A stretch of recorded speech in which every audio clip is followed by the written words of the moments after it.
Hey guys, tonight we're stepping into a morning that began more slowly than most. Let us begin in a room where the fire never quite goes out. It has been burning since the night before, low and steady in the stone hearth. The embers glow softly, just enough to cast a warm halo around the heavy wooden bed. Outside, the wind presses lightly against the leaded glass windows, but inside, the hush is whole. In this quiet chamber, deep within an old stone palace, a new day is about to begin, not with trumpets or proclamations, but with silk, scent, and a single candle flame. The bed is tall, curtained, and carved, as though built not just for sleep, but for ceremony. Upon the bed lies a figure still wrapped in sleep, the fabric of her linen shift rising and falling in the rhythm of a calm breath. The air is cool but not cold, touched by the soft exhale of the coals. Beneath the folds of the coverlet, warmth lingers. Nothing here rushes. Nothing needs to. The world outside may already be turning, but inside this chamber, time moves at the speed of breath and thought. Near the foot of the bed sits a small table, upon which rests a silver comb, a folded cloth, and a shallow dish of rosewater. A fine mist clings to the rim of a pewter pitcher beside it, catching the faintest light from a single candle still burning low. This is not light meant for seeing, it is meant for beginning. The shadows in the room are long and soft, like velvet. Every corner of this chamber breathes history, with floorboards worn smooth by the same path walked each morning, every morning. This is the private world of Queen Elizabeth I, before the world sees her, before she is the monarch, the sovereign, the image that rules a realm. This is the moment before moments, when she is only herself, waking slowly beneath layers of wool and silk, waiting for the morning to assemble itself around her. It is not yet time to speak. It is time only to listen to the wind at the window panes, to the slow tick of a long case clock in the corner, to the soft stirrings of distant footsteps echoing from a hallway far beyond. The scent in the room is old wood, dried lavender, and the faintest trace of perfume left from the night before. A thin draught of cooler air slips beneath the door and brushes against the heavy velvet curtain at the edge of the bed. Somewhere beyond the walls, a coal scuttle is being filled. In a distant chamber, boots are being brushed. But here, stillness reigns. It has not yet been broken by voice or instruction. The candle flickers once, and the shadows on the wall lean gently to one side. Let us pause here a while. Let us sit beside the fire and wait with the quiet. Imagine the texture of the floor beneath your feet-worn flagstones, warmed by centuries. Imagine the faint creak of the bed as someone begins to stir beneath the blankets. There is no rush. No sound is jarring. No alarm will break the calm. Here, everything begins slowly. Even the light takes its time. The first step in dressing the queen is not fabric, it is breath. Her waking is not abrupt, but gradual, as though the night itself gives way carefully, respectfully. A hand reaches up, not to call a servant, but to adjust the pillow slightly, to shift weight from one shoulder to the other. The body remembers this sequence. The room remembers too. It is a daily ritual, but never routine. Why, one might wonder, does it matter how a queen gets dressed? Why should such a quiet thing occupy our attention tonight? But perhaps that's exactly why we follow it now, because it is a story with no urgency, no need for explanation. It is a story made of cloth and ceremony, time and presence. A story of how, long ago, a woman prepared to face a world that waited for her, but only after the stillness had its say. Outside the windows, the garden lies still in silver frost. A bird shifts its weight on a bare branch, too cold to sing just yet. The sky is not yet blue, but neither is it dark. It is that soft in-between of near dawn, when colors begin to return slowly. In the corner of the room, the coals give a soft sigh, and the candle dances again. The queen has not spoken. She has not moved much. But soon the day will begin. And when it does, it will begin not with noise, but with layers. Linen, then wool, then stays and silk. The garments of sovereignty laid out like pages of a book. But not yet. First, the room must breathe. First, the stillness must stretch. And so we wait here, with her, at the edge of morning. In time, the curtain will be drawn back. The door will open without creak. Footsteps will enter soft, certain, practiced. Hands will be ready. Fabrics will be lifted, warmed near the fire before they touch her skin. But all that is still to come. For now, we are only here, with the fire, the shadows, and the soft beginning of another day. And as you listen, perhaps you too, feel the stillness stretching into your own breath. No need to rush, no need to think forward. You are here, in this room, where even time moves with care. Let your mind rest gently in the folds of the canopy, in the flicker of the candle, in the slow unwinding of night into morning. And soon, as our story unfolds, we'll begin to trace the gentle choreography of how a queen became herself each day, not through power or words, but through texture, patience, and presence. But for now, let's remain where we are. Let the light behind the curtains grow just a little more. Let the hush hold us still. The story has just begun. The soft gray of morning did not reach the far corners of the queen's chamber.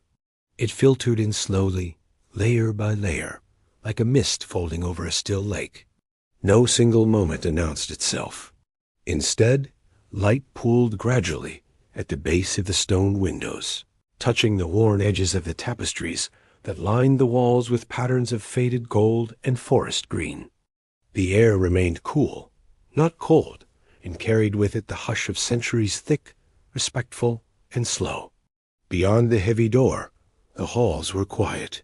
Somewhere, distantly, the scratch of flint and the brief clatter of metal hinted at the lighting of another hearth. Within this room, however, the fire had never gone out. Its breath was steady, like an old companion keeping time. The queen had stirred once more, gently, without command. Her fingers traced the hem of her linen shift absently. Eyes remained closed. There was no need yet for words. Her waking came not as a break, but as a ripple, soft as silk sliding over a polished oak table. Outside, a garden waited. Rows of clipped hedges lay beneath a dusting of frost, each leaf touched by the same pale silver. Gravel paths, still undisturbed, wound between carefully shaped trees and beds that would soon fill with bloom.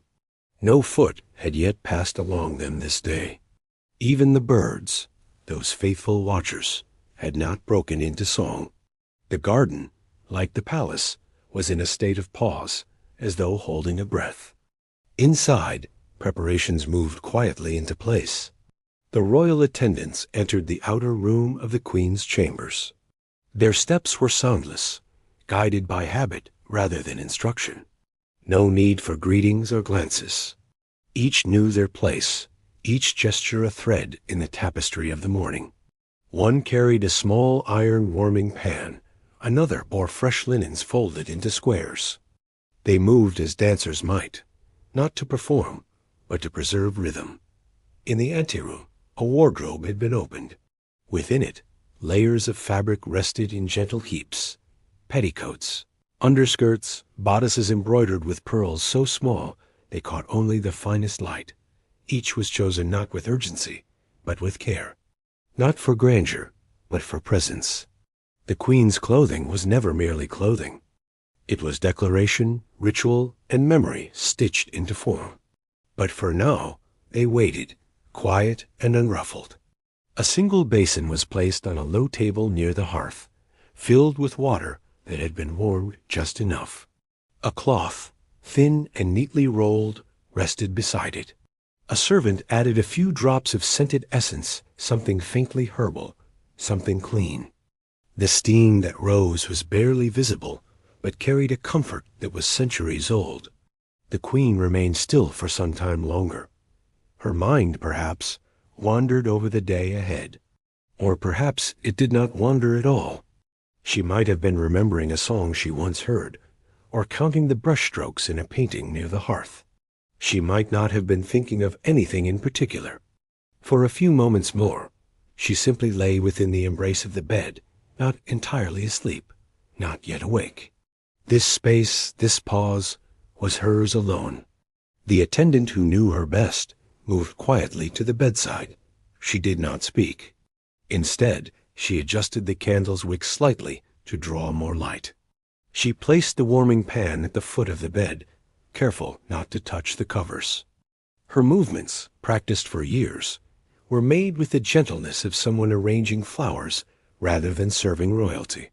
She had once said, long ago, that to prepare a queen for her day was like waking a cathedral light first, then breath, then sound.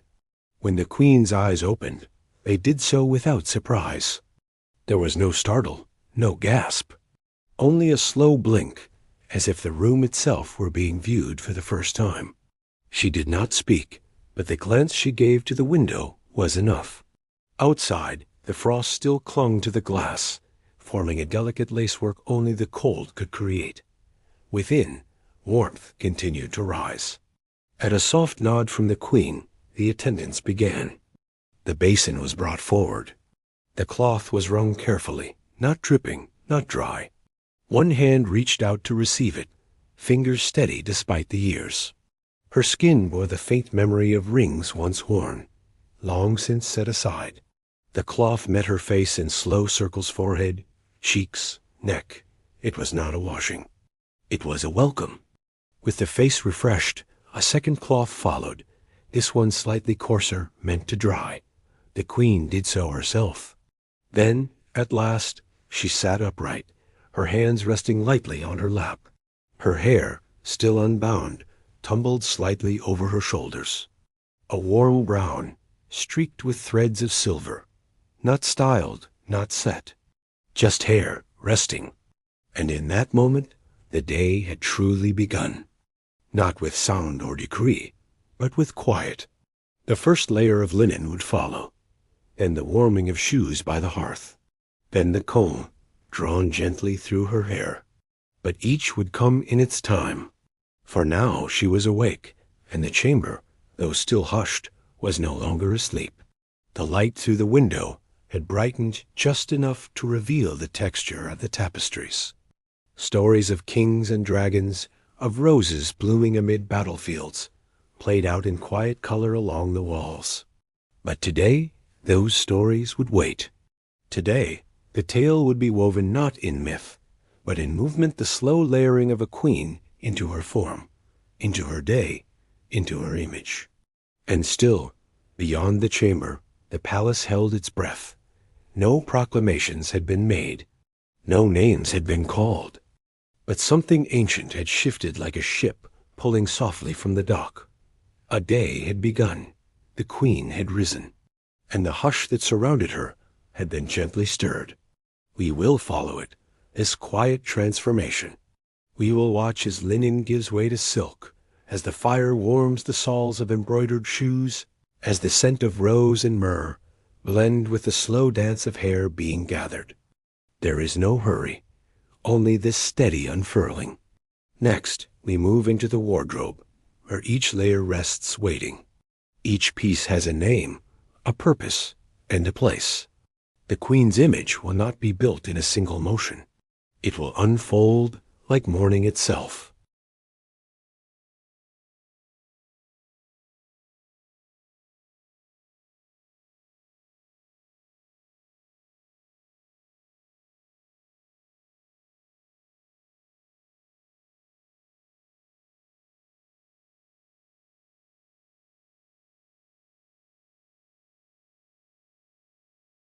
Before the queen stirred, before the first ray of winter light crept between the folds of velvet curtain, the palace had already begun to wake. Not with noise, not with sudden bustle, but with the subtle choreography of habit, carried out in silence by unseen hands. Down the long corridors lined with paintings and tapestries, soft footsteps began to stir the quiet. The carpeted halls muffled the movement, so that what might have been heard as sound became instead the feeling of presence, figures gliding, cloth whispering, breath carefully held. The maids did not speak. They moved like gentle ghosts, with the grace of those who had performed these morning rituals for years. The first maid entered the queen's outer chamber. She carried no lantern, for the embers in the hearth still glowed faintly, their orange hue painting faint shadows across the flagstone floor. She crossed the room with steps as measured as a clock's pendulum, her slippers making no sound. Her hands, red from the cold, adjusted the iron grate of the hearth with practiced care. A few fresh logs were added quietly, lovingly, and the warmth of flame began its slow ascent once more. Another attendant followed, arms full of folded linens and towels. These were warmed by a nearby brazier, so that the first fabric to touch the queen's skin would carry the softness of heat. She set them down upon a wooden bench without a sound. Her breath formed tiny clouds in the morning air, which vanished as quickly as they came. Curtains were drawn back only slightly. There was no rush to flood the room with light. The day would come in slowly, as it always did, and the chamber would follow its cue. The frost outside clung stubbornly to the window panes, drawing patterns like fine lace. One maid took a cloth and carefully wiped away just enough to let in the faintest glimmer of dawn. Nearby, a porcelain teapot sat waiting atop a small table. Another attendant entered with a kettle of steaming water. With careful motions, she began to steep a handful of dried flowers, lavender, chamomile, rose petals blended to a recipe passed down through generations. The scent rose like a gentle sigh, curling through the cold air, weaving itself into the morning. Still another maid approached the wardrobe. She opened its carved doors slowly, revealing a palette of garments prepared the night before. There was no need to decide what would be worn. The choice had already been made, as much by tradition as by taste. Everything in this chamber belonged to ritual, the unspoken logic of fabric, order, and care. A pair of silk stockings were laid out, smooth and without wrinkle. A shift of linen, pressed and faintly scented, was draped over the back of a padded chair. Over it, a dressing robe of velvet waited. The layers would build like the opening of a flower, each one supporting the next. In the washroom adjacent, a basin of warm water was prepared. The silver pitcher gleamed in the hearthlight, and the mirror above the table caught just a hint of reflection, the flicker of flame, the edge of a sleeve, the hush of steam. No voice was raised.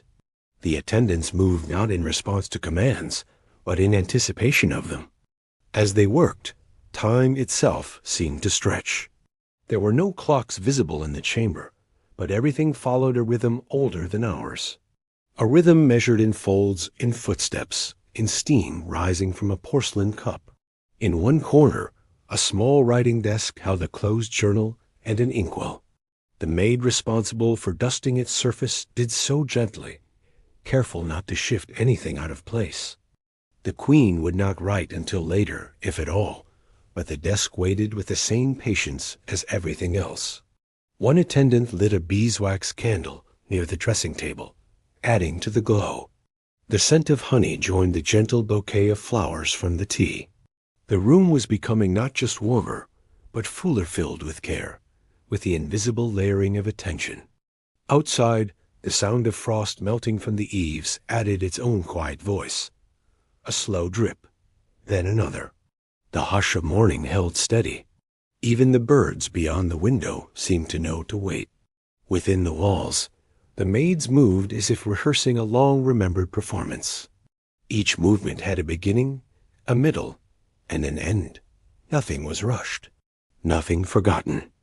At the foot of the queen's bed, one maid smoothed the coverlet, checking that the fringe aligned with the carved edge of the frame. Another adjusted the cushions behind the headboard. These small motions, invisible to most, mattered deeply here. They were not just tasks. They were gestures of devotion, of continuity. A tray was brought in, porcelain cup, silver spoon, a slice of honeyed bread untouched as yet. The tray was set upon a table where sunlight would eventually fall. It would be ready when the queen chose to rise. Every hand that moved within the chamber did so with awareness. Every step fell into place. There were no conversations, no distractions. Only the work of quiet, the craft of mourning, unfolding like a lullaby in reverse. And still the queen slept. Or perhaps she did not. Perhaps she listened to the world being prepared around her, to the fire breathing, to the curtains opening, to the sound of water being poured and fabric being lifted and tea leaves unfurling in the heat. The maids never wondered whether she noticed.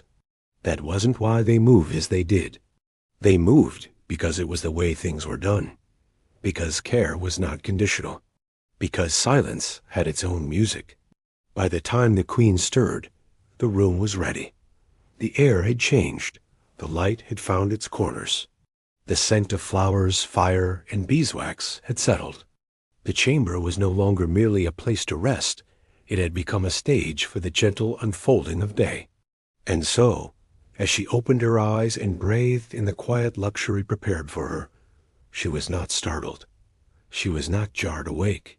She entered the morning the way one enters a memory, with softness, with stillness, and with the sure knowledge that everything she needed was already in place.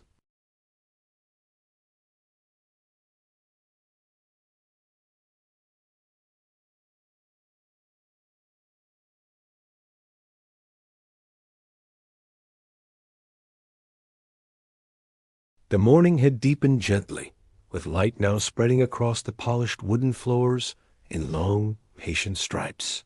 Though the room remained hushed, it no longer felt like a place of sleep. It had become something more like a chapel, a quiet sanctuary devoted to the sacred, slow ritual of dressing a queen. At the center of the room, the queen stood as still as a portrait, her posture calm and balanced, surrounded by the quiet movement of her attendants. The innermost linen garments had been drawn across her frame with delicate care, their texture soft and sun-warmed. These were no ordinary linens. They had been washed in spring water, bleached under sky and wind, and folded flat for days within cedar chests lined with lavender sprigs. Each piece felt like a breath against the skin-smooth, familiar, forgiving. The linen shift, worn closest to the body, carried a scent of sun and distant fields. It whispered with every movement, barely audible beneath the rustle of other garments being readied on nearby stools and padded chairs. Her hair, freshly brushed and drawn back, was covered with a linen coif. The coif had a fine, almost invisible weave, stitched by hands so practiced that the thread seemed to vanish into the cloth. It framed her face gently, leaving the forehead and neck bare, lending a certain purity to the queen's features. It was not ornament, but order, a kind of softness given shape. Next came the collar cloth, drawn around the neck and pinned with quiet fingers. Its folds were even, the corners pressed just so. It served both comfort and function, lying between skin and brocade, absorbing the day's warmth, the breath of perfumes, and the subtle tension of hours to come.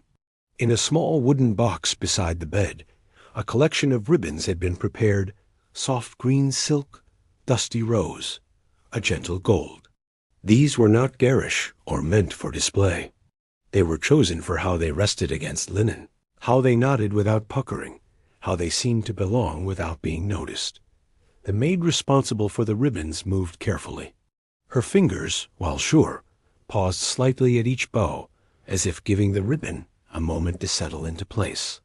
One tied at the base of the queen's coif, another, looser, at the neckline of her shift. These gestures were as much about rhythm as appearance-like notes in a composition heard only by those within the room. The queen's arms lifted, slightly and slowly, as a longer linen robe was brought forward. Its sleeves were wider, its hem weighted slightly with narrow stitches, so it fell without folding. It passed over her shoulders like a blessing, its threads catching the golden tones of morning light. No words were exchanged. Only the smallest sounds filled the air. A brush of fabric against skin, the faint creak of wood beneath soft slippers, the slow sigh of a flame adjusting itself in the hearth. These were not the silences of emptiness, but of presence. The room listened as much as it breathed. On the far table, a square cloth lay folded in a linen handkerchief, hemmed with delicate drawn-work, with a single initial embroidered in white on white thread. It was tucked quietly into a sleeve, not for show, but for readiness. Every item had purpose. Every layer held intention. As the queen was dressed, her expression remained composed. She did not inspect or command. There was no need. These moments were woven from years of shared rhythm. The maids knew the order of garments, the pace of movements, the weight of each fabric. It was less a task than a ritual, gentle, reverent, almost meditative. The layering continued with a long undergown, its linen slightly heavier, its weave more pronounced. It was designed not to be seen, but to support the outer garments soon to follow. It carried no adornment, but it held its own quiet dignity. A simple tie at the waist ensured it would stay in place, and the queen shifted only slightly to accommodate it. In another moment, a fichu was brought forth, a soft triangular scarf of gauzy linen, lightly perfumed with rose water and clove. It was arranged over her shoulders and tucked gently into the neckline, giving a final touch of modesty and warmth. The air in the room remained still, as though even the walls were aware of the delicacy taking place. A soft cap was added last, tied under the chin with silk threads no thicker than a blade of grass. This was not the ornate headdress she would wear later in the day. This was private, a symbol of the quiet hours before ceremony. The queen reached up with one hand and touched its edge briefly, a gesture more of awareness than adjustment. Outside the window, the garden had begun to glisten. Frost caught the tips of hedges, and pale birds flitted between branches. Inside, the hearth glowed, casting a flicker of light across the folds of linen, like a breath of warmth across snow. A tray had been brought in and left nearby, holding a cup of warm milk infused with chamomile and honey. It sat untouched for now, quietly waiting. The queen glanced toward it once, but her attention remained within the gentle pull of fabric, the sequence of hands, the familiarity of the space. As each layer was secured, the queen came further into the day, not hurriedly, but with grace. She was being assembled not into armor, but into presence. Her identity was not hidden beneath these linens. It was revealed, shaped. Let us return now to the room that holds its breath. The chamber is wrapped in early morning hush, neither dark nor bright, but bathed in the pearled stillness between dreaming and day. Here, the fabric of time moves more like water than wind-slow, smooth, without sharpness. And within that quiet tide, the queen begins to wake. She does not rise with sound. There is no bell, no word spoken, no footfall against stone. What draws her from slumber is subtler, a shift in the light as it creeps across the tapestry-lined wall, and the tender touch of warmth that passes from hearth to coverlet.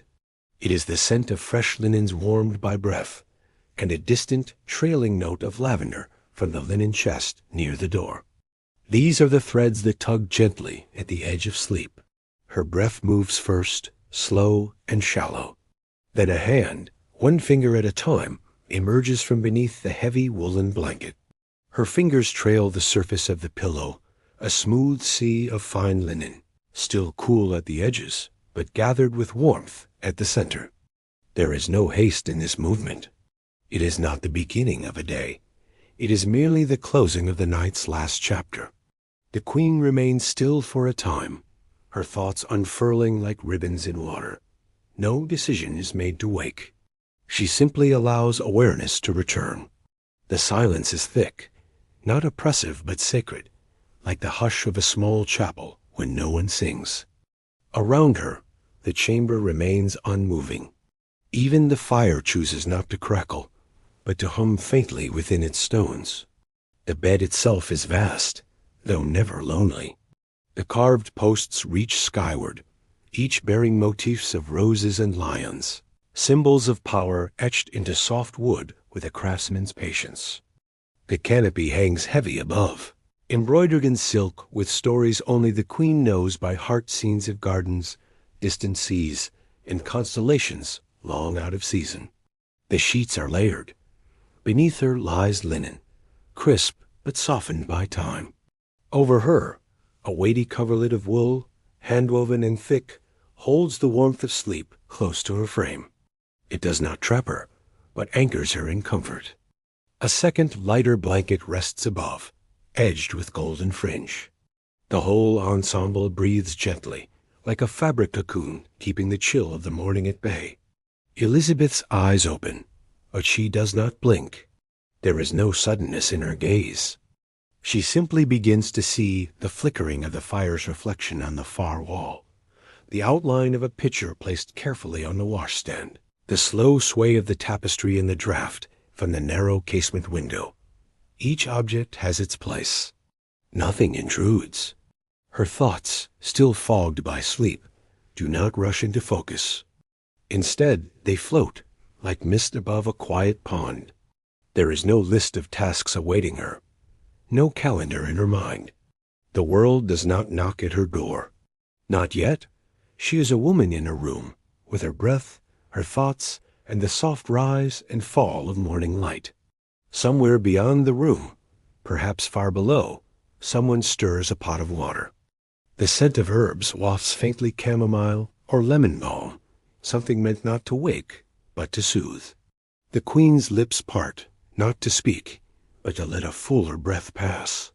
Her face remains serene, her expression unreadable. She has not yet chosen who she must be today. The curtains remain drawn, yet a sliver of light manages to enter through the seam. It crawls across the floor, touching the foot of her bed like a silent visitor. The shadows remain long. They do not press in, but lie gently across the stone, as if resting. The room does not demand anything of her. It simply waits. Above her head, the canopy sighs with the movement of air. The scent of beeswax from the polished floorboards joins the lavender, creating a fragrance that is neither floral nor sharp, but old, clean, and familiar, like parchment or the spine of a well-kept book, the kind that opens with a hush and closes without sound. Elizabeth slowly turns her head to one side. Not far from her pillow, a small carved chest sits on a low stool. Its surface is smooth from decades of touch. On it lies a folded kerchief, white with delicate stitching, a gesture from an attendant, placed without notice. Even in the silence, there are signs of care. Her life is lined with such gestures. Her hand finds the edge of the blanket and draws it back only slightly, exposing one bare arm to the cooler air. Goosebumps rise, but she does not shiver. Her skin knows this sensation. The chamber has taught her body its ways, the cycle of warmth and chill, of stillness and motion. A murmur of wind curls under the heavy door, catching the hem of the curtain near the hearth. It flutters once, then rests again. The room does not resist the breeze. It receives it like breath. Nothing in this moment hurries. Outside the window, though unseen, birds begin their morning murmur. Not full-throated song, just whispers 3 notes repeated, a pause, then a reply.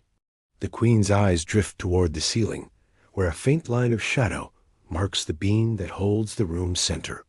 Her gaze lingers there, unblinking.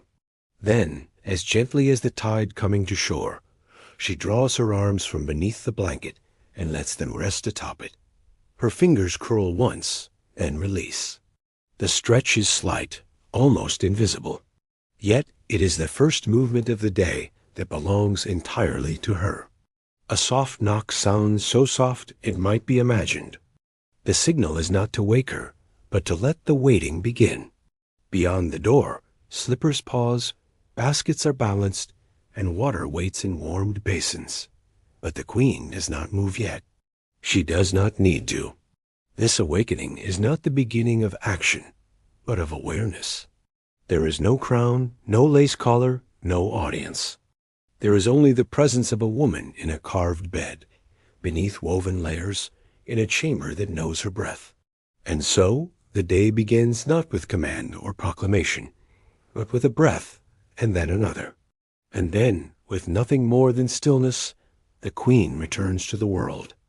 The chamber remained hushed, as though every object within it had paused to listen. Outside, the day continued its slow blooming. But within these walls, time had stretched into silk-soft, slow, unhurried. The hearth gave off a steady warmth, and near it a wooden chair had been placed, turned slightly toward the light, filtering in through drawn curtains. It was here that the next quiet ritual began. Elizabeth sat upright, her robe still draped over her shoulders, its velvet folds catching the light like water. She did not speak. She did not need to. Across the room, a figure moved with practiced grace, a woman older than most, her steps muffled by the rug underfoot, her posture as calm as stone. She carried a comb of silver. This comb had been used for years. Its shape was smooth with handling, its teeth worn gentle from long service. It was not ornate, but it shone faintly, with a patina that only time could create. The woman did not rush. She moved as though her presence were part of the furniture itself, reliable, necessary, and unobtrusive. The queen's hair had been unbound. A deep copper red, it fell in thick waves past her shoulders, glinting in the low light like woven threads of flame. It was rarely seen loose, except by those who moved within these private circles. To see it now, undone and resting in soft waves down her back, was to glimpse something unspoken and intimacy, formed not by closeness, but by quiet repetition. The woman positioned herself behind the queen and lifted the silver comb. No words passed between them. None were needed. With a steadiness born of countless mornings, she began her work. The first pass was slow. The comb touched the crown of Elizabeth's head, then moved downward, gliding through a section of hair with the weightlessness of habit. There was no tug, no snag, no resistance. Only the sound, the soft, deliberate whisper of silver teeth moving through silk. She repeated the motion. Again and again, the comb moved in long, gentle strokes. With each pass, the queen's posture relaxed ever so slightly. Her shoulders eased downward, her hands rested more fully on the folds of her robe. The warmth of the hearth, the rhythm of the comb, and the hush of the chamber formed a trinity of calm. Beyond the tall windows, branches stirred faintly. Wind brushed against stone and sash, but the sound it made was soft, like a sigh turned into air. A curtain shifted just slightly, enough to stir the dust motes caught in the light. The morning had weight, but no urgency. Strand by strand, the thick red hair fell into smoother patterns. The comb divided, aligned, and coaxed each lock into rest. The woman's hands worked with reverence, not as a servant, but as a keeper of rituals. Her task was not simply to prepare the queen's hair, it was to honor it, to listen to its texture and shape, to draw order from its sleep-softened waves. Occasionally, she would pause not from fatigue, but to let the hair settle. During these moments, her hand would hover just above the queen's shoulder, and the room would grow even stiller, if such a thing were possible. A log in the hearth settled with a faint crack. Outside, the wind passed on. Then the combing resumed. The hair, now fully smoothed, was ready to be gathered. Not yet adorned, not yet arranged for the weight of crown or collar. For now, it was simply gathered. The woman used both hands to lift the sections she had divided, beginning to braid. The movement was rhythmic, precise, and without interruption. One fold over another, then again, then again. The braid itself was neither too tight nor too loose. It was meant to rest, not to restrain. Its shape would support whatever came next, a net of pearls, a cap, perhaps the high lace frame of a ruff, but none of those things were present yet. For now, the braid was simply a braid. As the hair was twisted and tucked, the woman reached for a ribbon. It was the color of faded rose petals, soft to the touch, with edges slightly frayed. She tied it gently at the end of the braid, forming a loop that would be hidden beneath future layers. But it mattered. The ribbon always mattered. She then coiled the braid, slowly, carefully, into a bun.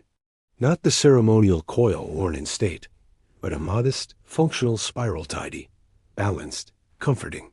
It rested low on the queen's neck, just above her collarbone. Pinned with slender pins made of bone, it held its shape without tension.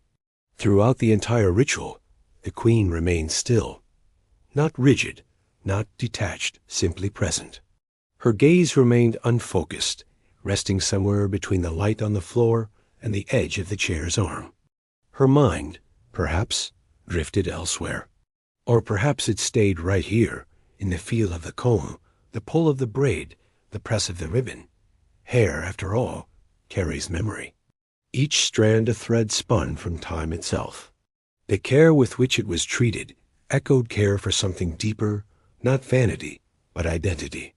The queen's image might be composed later with paints and fabrics, jewels and posture. But here, in this hour, she was formed not by spectacle, but by slowness. The final touch was a kerchief white, finely woven, edged in lace, so fine it barely seemed to exist. It was folded into a triangle and laid lightly over the braided coil. This covering was temporary, just for the moments between dressing stages. But its placement was done with the same precision as any crown. Once the kerchief was in place, the woman stepped back. Not fully away, but just enough to signal completion. The comb, now worn from the work, was returned to its small velvet pouch on the side table. No words were spoken. None were expected. The queen remained seated for a few minutes longer, the light of the fire brushing the edges of her braid, the ribbon resting like a breath along her neck. The air was still. This was not just grooming. It was not just preparation. It was a pause, a grounding, a way of saying, I am here. I am whole. I begin again. And in that quiet room, the day waited for her to rise when she was ready. The dressing chamber held its breath. A queen had been combed and wrapped in linen. Her hair was braided, coiled, and gently covered. Now came the deeper work, the careful layering of garments that would transform a figure of flesh and breath into a living emblem of rule. It was not a transformation of disguise, but of presence. And it would take time. The first layer had already embraced her skin. The linen shift, soft and warm, its fibers holding the memory of sunlit air and quiet washing days. Upon this, other fabrics would gather. Not all would be seen, but each played its part. Each fold, each thread, helped form the silhouette that the world expected. One of the attendants retrieved the padded under bodice from a low, cedar-lined drawer. It smelled faintly of lavender and aged wood. The bodice was not elaborate, but it was structured. Boning hidden beneath soft stitching helped hold posture without pain. It wrapped snugly around the queen's ribs, laced gently from the back, pulled not tight, but firm like an embrace that remembered its own limits. Once the bodice was secure, a petticoat followed. It was not yet decorative. Its purpose was practical modesty, warmth, and the beginning of fullness. The fabric was wool, dyed a pale blush hue that only the attendants would see. As it was drawn around her waist and tied with 2 long cords, it rustled softly, like wind in a curtained corridor. The weight of it settled evenly, like water poured into a vessel. A second petticoat was layered atop the first. This one lighter, its fabric linen once more, but stiffer from starching. The edges had been hemmed with small embroidery, barely visible unless held to the light. Tiny motif sleeves, vines, a single rosebud decorated the hem. A whisper of ornament hidden in a world of structure. Then came the farthingale. The attendants lifted it carefully, 2 hands each, and held it wide. The wide hoops created a bell of space around the queen's lower half, extending the silhouette. The silk covering was pale cream, and as it settled into place, it transformed the garments before it lifting, shaping, giving breath between fabric and skin. The farthingale did not confine. It framed. It said, "Here is space, and within it, importance rests." The queen stood still, not with stiffness, but with calm. Her eyes remained half-lowered, focused not on the motion around her, but on the quiet of her own breath. The room smelled of beeswax, roses, and faintly of pressed herbs from yesterday's fire. Each scent lingered like a passing thought. Now came the kirtle of fitted gown worn beneath the outer robe. This was where color arrived. The one chosen today was a deep shade of mulberry, rich and slightly iridescent. The fabric was heavy satin, lined with soft linen and edged in trim, the color of old gold. It had been hung overnight beside the hearth, so it carried a trace of warmth as the attendants brought it forward. They helped the queen lift her arms, and the kirtle was drawn over her head, careful not to disturb the braid. The bodice of the kirtle met her waist precisely, aligning with the structure beneath. Hooks and eyes fastened it quietly, their clicks barely audible. Then a series of decorative ties at the front flat ribbons, wrapped and looped, drawn snug, but never strained. Each knot was made the same way, every day, as though tying them also tied the hours together. A new scent entered the room, rose and clove. It came from the sleeves of the kirtle, which had been infused with a powder made of dried petals and crushed spice. The fragrance rose only slightly when the queen moved, like a secret kept close to the skin. The scent was never overwhelming, just enough to remind the air of something softer. Over the kirtle came the outer skirts full, pleated and weighty. These would define the queen's appearance when she walked. They had been laid out earlier, on a bench near the fire, their folds falling like still waterfalls. The chosen pair today were of damask silk, silver-threaded, embroidered with patterns of vines and small, curling creatures that might be birds or lions, depending on the light. The skirts were drawn around her waist and fastened beneath the bodice, their fabric whispering as it met each previous layer. At this stage, the queen's form had taken on its known shape. Wide at the base, structured through the middle, framed at the shoulders. But still, more remained. The stomacher's ornamental panels placed at the front were brought forward next. Today's was of dark velvet, embroidered with seed pearls, arranged in a lattice. It fastened with hidden pins, securing the front of the bodice and giving the entire gown its final shape. The pearls shimmered faintly, catching what little morning light filtered through the window panes. A collar was added, not yet the great ruff, but a smaller one, laced and stiffened, rising just slightly at the back of the neck. It gave the impression of alertness, of readiness, even in repose. Its fabric was fine muslin, starched and pressed into soft scallops. Each movement of the attendants was measured. Each layer of cloth brought the queen closer to the world outside this room. It wrapped her more deeply in the rituals of herself. Every garment carried with it a season of use, a memory of a moment, a ceremony past. The buttons and ribbons were like bookmarks in a story told without words. As the final overskirt was added, a sweeping, decorative robe of blue-gray silk with pale silver embroidery, the transformation reached its pause. Not completion, but pause. The robe was laid gently over her shoulders, not yet fastened. It would remain loose for a few more minutes, until the jewelry and lace were brought forth. Queen looked ahead, still calm. Her breath rose and fell beneath layers that no longer felt like weight. They were, by now, part of her being. Not in this room. Silence remained. Only the soft sounds of dressing fabric sliding, cords drawn, pins inserted moved the air. The attendants, like shadows given purpose, stepped back, This was not a costume. This was a language. Each layer was a phrase. Each sent a syllable. It said, "I am here, whole and known, drawn together by hands that remember how to care." And still, the morning had not yet truly begun. The room, so quiet and bathed in early light, seemed to draw inward now, as though it too held its breath for what came next. The soft layers of linen and silk had formed the queen's structure. But in the court of Elizabeth, presence was more than form. It was ornament. And it was time for gold. From a wooden chest lined with velvet and cedar shavings, the final robe was brought forth. It was folded with reverence, its folds protected by layers of thin muslin, its weight undeniable, even when untouched. 2 attendants lifted it together, never alone, each hand gloved in silk, not for cold or modesty, but to shield the fabric.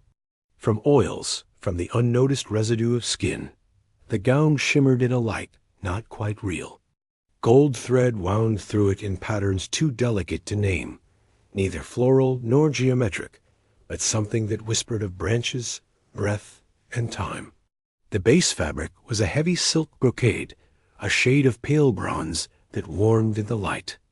Embroidered into its surface were thousands of stitches, drawn one by one over weeks, months perhaps, by hands skilled in patience and art. Gemstones glinted between the threads. Not large, not ostentatious, but placed with intent. Small garnets, seed pearls, and sapphires tucked into the patterns like berries along the hedge. No stone caught the light the same way twice. They blinked like starlight seen through moving branches. The robe was not yet fastened. It was draped carefully over the queen's shoulders, allowed to rest there for a moment before being shaped and pinned. The fabric, even lined and structured, moved with surprising grace. It fell around her like water poured slowly from a silver. Pitcher-heavy, deliberate, soft in its certainty, an attendant stepped forward. A woman older than most, with hands that had learned this gown as one learns a language. She carried a small cushion in one hand, and from it she drew silver pins, long, smooth, cool to the touch. With them she adjusted the folds of the robe, drawing the fabric just so along the shoulder, ensuring the embroidery met the neckline. In a gentle curve, each pin was inserted with care, its tip hidden beneath folds that seemed to anticipate the gesture. Another attendant followed, her hands likewise gloved, carrying a wide, soft brush wrapped in silk. She did not sweep across the robe, but rather dabbed at it gently, coaxing the nap of the fabric into smooth alignment, erasing the small creases left by its folding. It was not the sort of grooming meant to impress, but to show devotion. To say, "This too matters." The scent of the robe was faint, but present. A mixture of cedar, rosewood, and something softer, perhaps chamomile, from the sachets placed between its folds. The scent did not announce itself. It waited to be noticed. Like the work of embroidery, it carried at the hem. Another row of ornament waited. Tiny bell-shaped tassels, each no larger than a thimble, had been sewn with thread finer than hair. Their movement was nearly silent, but not entirely. When the queen shifted her weight, they chimed faintly, like a clock marking a hidden hour. The sound was soft enough to be mistaken for thought. The sleeves of the robe were long and full, slashed near the elbow to reveal the fabric beneath. Through these slashes peeked the mulberry silk of the kirtle, the layered garment beneath. The queen did not need to move her arms for the color to show. It appeared naturally, a hidden richness revealed only by stillness. As the robe was shaped and pinned, the folds began to hold their own lines, not stiff, but formed. The garment became more than cloth. It became memory given weight. Every thread of gold spoke of hands long vanished.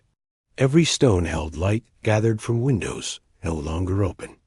Yet here they were, drawn together once more, not for spectacle, but for the quiet dignity of a single morning. The queen remained silent, not from withdrawal, but from presence. Her body moved slightly when needed, offering a hand or a turn of the head. But her mind seemed elsewhere, perhaps in the weight of the robe, or the scent in the air, or the distant bells beyond the garden walls. The last touch came in the form of a sash, a long ribbon of embroidered velvet, the color of dusk. It was wrapped gently around her waist, tied not in a bow, but in a soft, falling knot that trailed down one side. Its end was weighted with tiny pearls, enough to hold it still even as the queen moved. With the sash in place, the robe was complete. But still, the attendants stood nearby, their eyes moving not to her face, but to the seams, the folds, the shoulders, the hem, not from scrutiny, but from care. They knew this robe. They had brushed it, turned it, stitched it, watched it age, and return to life with every new day it was worn. The queen shifted slightly, and the robe moved with her soundless, graceful, heavy with its own story. The gold thread caught the light again, this time brighter, as the sun rose higher through the tall windows. A sliver of brightness glanced off one sapphire near her collar, and slid down the length of a fold like water down a pane of glass. There was no mirror brought forward. Not yet. The image was not finished. There would still be jewels, a ruff, perhaps a fan to hold. But for now, the robe stood alone in its quiet glory. Outside, the day continued to brighten. The frost was melting. From the stone balustrades, a bird moved along the sill, pausing, then fluttering away. Inside, the world remained still, wrapped in thread and silence. The queen's hands rested at her sides, not clenched, not poised, merely present, draped in centuries of color and gold. Surrounded by quiet fingers and thoughtful cloth thought, this was how one appeared, not as monarch, but as symbol, woven, stitched, polished into form, not for spectacle, but for the continuation of what must be. One layer of gold, on one woman, in one morning held in place by threads that knew no hurry. The room held its breath again. The gown, with its shimmering thread and weighted elegance, was only half the presence. Beneath such grandeur, structure was required quiet, firm, and constant. And so, it was time for the bodice, the part of dressing not simply meant to be seen, but to shape what was seen. Upon a velvet-cushioned chair sat the stays, what would one day be called a corset, though this one bore less the mark of constraint and more of craft. It was not merely functional, it was ceremonial.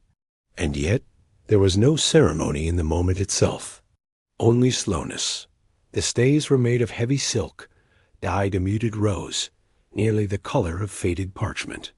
The boning within thin slivers of whalebone, carved and softened by use, gave it a firmness that was never harsh.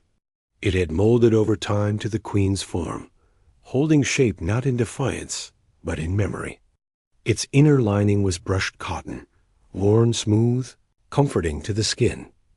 One of the older attendants approached, her steps soundless over the thick rugs. She lifted the bodice with both hands and turned it slightly in the light. A ribbon trailed. From its side, long and narrow, the color of cream. She did not speak. She did not need to. The queen turned slightly, her arms lifted with slow ease. She had done this 1,000 mornings before, and so had her attendants. There was no rush, no sharpness. The bodice was placed around her like a memory familiar, steady, sure. The laces at the back hung loose at first, and one attendant took her place behind, hands already moving with practiced calm. Each lace was drawn slowly, in sequence, beginning from the middle, then upwards, then down. It was not yanked, nor jerked. It was a pull of rhythm dot with each tug of the lace.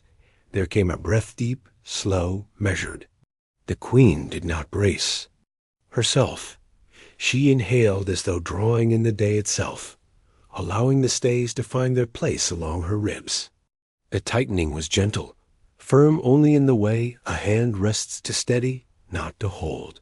This was not the armor of battle. It was the architecture of presence. The room remained still, save for the quiet brushing of silk ribbon through small metal eyelets. The sound was soft, almost like wind through dry reeds. At times, the lace would catch, and the attendant would pause, adjust, and begin again. There was no correction, only continuation, but the boning gave form, not pressure. It lifted the torso subtly, aligned the shoulders, and offered the shape that portraits would later make iconic. Yet here, in this private hour, it was not about presentation. It was about consistency. A return to a known shape. A center of gravity, made of silk and whalebone. A second pair of hands joined in, smoothing the bodice from the front. They did not press, only traced, ensuring no wrinkle remained between the inner layers and this newest addition. With every adjustment, the garment became less an object and more an extension. The woman, the queen, and the stays were one silhouette. The bodice was not stiff, not cold. It had been warmed by the fire, by the linen beneath, by the breath of the room itself. It held warmth like a second skin. The seams at the sides curved gently, the neckline rising just below the collarbone, waiting for lace or pearl to come. Once the lacing was complete, the ends of the ribbon were tucked discreetly inside, hidden, yet resting in place. A final smooth. Of the back, a final check of the shoulders, and then stillness again. The queen remained upright, her hands resting on the side of the dressing stand. Her breath came as before, steady, unfaltering.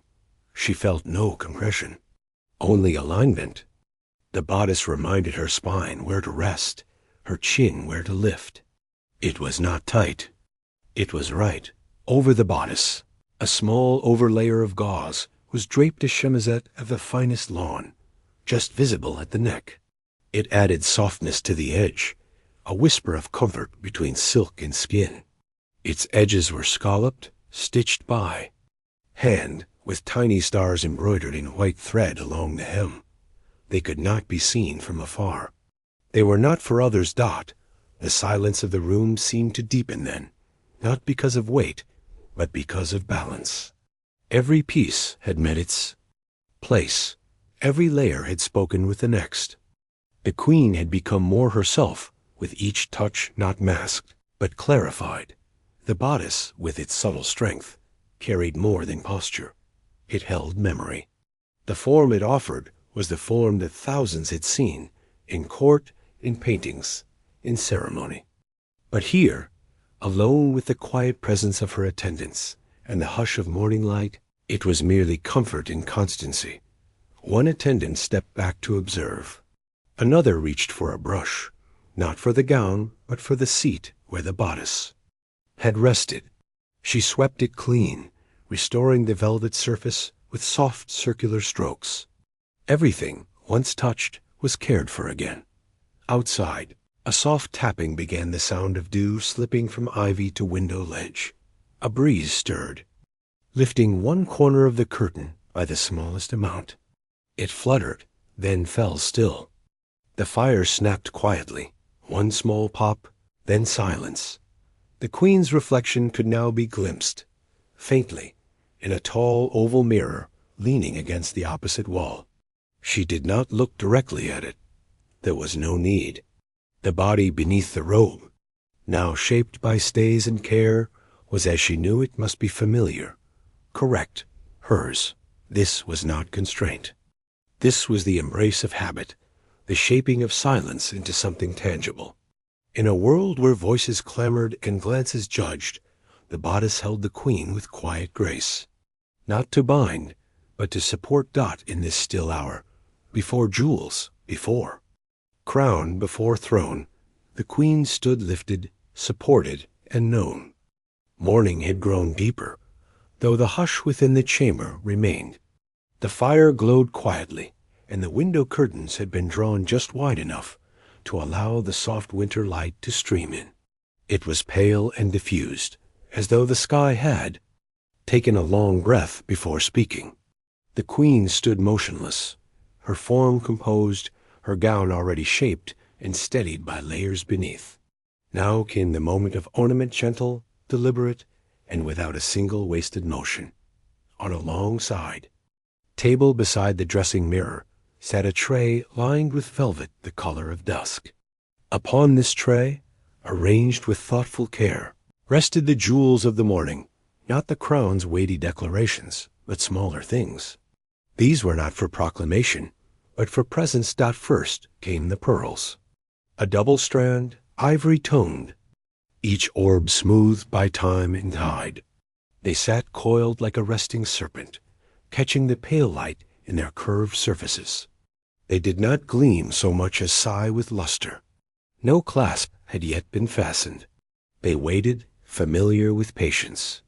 Beside them, a brooch inlaid with jade green, but so deep it seemed to hold shadows inside. Its frame was a filigree of gold, curling like ivy around the central stone. It had been worn before, on mornings like this, when the queen preferred quiet over ceremony. The jade did not command, but comforted. A small ring of amethyst sat on a velvet pad of its own. It was unadorned, but for a single engraved initial within its band one that no one could see when worn. The stone was cut low, so as not to catch on fabric. Its purple hue, rich yet subdued, caught the chill light like evening glass. Then there were the pin's hair ornaments shaped from mother of pearl and thin silver, designed to hold the coiled braids in place. Some bore tiny stones, but most were plain, polished to a soft shine. They had been used so many times that their handles had taken the faint warmth of human skin. No longer cold to the touch, the chambermaids moved with reverence. One took a soft cloth and gently rubbed each pearl before lifting it. Her movements were steady, but in the faint light one could see the slight tremble in her fingers, not from fear, but from deep concentration. She had handled this necklace many times before, but still it demanded focus. Not because of the queen's gaze, but because of the object's quiet history. The pearls were placed around the queen's neck. The clasp at the back closed with a click so soft it was almost imagined. Once fastened, the strands settled against the high edge of the bodice, where the linen collar rose like petals. The pearls rested there as if they belonged to the garment itself, growing from it, not added to it. Next came the brooch. It was pinned just below the shoulder, where the velvet folds of the overgown created a natural fall. The maid did not rush. She lifted the fabric first, positioned the pin, and pressed it through with care, adjusting until it sat at just the right angle. Then a final smoothing of the gown's edge, and her hand drifted away. The ring was the only adornment to be touched by the queen herself. It was brought forward on its small velvet pad, presented not as a gift, but as a memory. The queen reached out, her fingers steady and slow. She lifted the ring and slid it onto her finger, the third of the right hand. It moved into place as if it had never left. Her fingers curled slightly, testing its weight. It had none. Or perhaps it was that her hand had known it so long it no longer noticed. The pins came last. The hair, already brushed and shaped earlier, now required only anchoring. One maid stepped behind, gathering the red gold coils into a smooth crown of braids. She chose the pins in sequence, one plain, one with a small garnet, another with a tiny pearl. Each was inserted slowly, precisely, without jarring a single strand. The queen did not flinch. Her posture remained still, chin level, eyes unfocused. But serene. As the final pin was placed, a breeze stirred again at the window. The light shifted slightly, catching the edge of the jade brooch. It glinted just once, and then faded back into stillness. In the quiet of the chamber, the jewels did not dazzle, they whispered. The maids stepped back. None spoke. There were no questions, no confirmations. Their work was complete, and the queen's form, now adorned, was whole. Not extravagant, not bare, but balanced. She was both canvas and story-framed in curls, closed with gold, edged with light. The queen herself made no gesture of approval. She did not need to. Her stillness was its own assent. From the far side of the room, a clock ticked on, its rhythm unbothered by ceremony. The fire let out a soft crack, a brief reminder that warmth still surrounded them. Outside, the morning had come further. The frost was beginning to melt on the stone sill. Water pooled in tiny lines, reflecting the gray-white sky. The velvet tray remained, now holding only the empty impressions of what had rested there. A hollow curl where the necklace had sat, a dent in the cloth from the ring's tiny weight. These traces, like footprints in soft snow, would soon be erased by gentle hands. As one maid reached to gather the tray. Her fingers hesitated for a moment over the space where the brooch had been. Then she lifted it, careful not to jostle the cloth, and stepped away. No one rushed to open the door. The queen remained still, her breath slow and even. Her image was now complete, but not displayed. The day ahead had not yet begun. For a little while longer, she stood in that chamber, wrapped in velvet and light, cradled by lace and bone, bound with thread and pearl. The jewels did not shine with spectacle. They breathed in silence. The queen turned slightly toward the mirror, not to admire, simply to see. What looked back was not power, but poise. Not majesty, but memory. And so the ritual continued thread by thread, clasp by clasp, until even silence was clothed. The room had quieted once more, as though each fold of fabric, each clasp and thread had exhaled. Nothing more was needed. The fire gave off a slow, amber light, and the day waited outside, pale and untouched. In the hush that followed the last hairpin, there stood one final step, not a gesture, but a moment before movement, before duty, before visibility. Before the queen stepped beyond the private call of her chamber, she paused in front of a tall, ancient mirror. It stood by itself, leaning ever so slightly against the paneled wall, framed in oak darkened by centuries. Its surface bore the soft haze of age, not cloudy, only softened. The kind of glass that remembered every face it had ever held, but whispered nothing back. It did not gleam. It did not flatter, but it held the queen's reflection quietly, without judgment or spectacle. This mirror was not there for vanity. It had watched generations pass before it, robes, crowns, seasons, and sorrows. It had seen youth. It had seen age. And it had never spoken a word. Now it reflected her, Elizabeth, queen, sovereign, and solitary. She stood motionless, her form complete in dress and posture. Layers of linen, velvet, corset, and lace had shaped the silhouette, and jewels now rested where the light could reach them. She was composed, but not still in the way a painting is still. There was breath behind the image, warmth behind the reflection. She did not step closer. There was no need. From a short distance, her figure filled the mirror's height. The hem of her gown brushed the carpet, and the golden braid around her waist curved slightly with her stance. Her hands, loosely folded at her waist, held nothing. A rested. She did not look at her reflection to adjust or correct. She simply looked, not to see perfection, but to witness presence. The mirror offered her no illusions. Its surface did, not disguise the fine lines at her eyes, or the faint hollow at her collarbone. It did not alter the set of her mouth, serene but firm.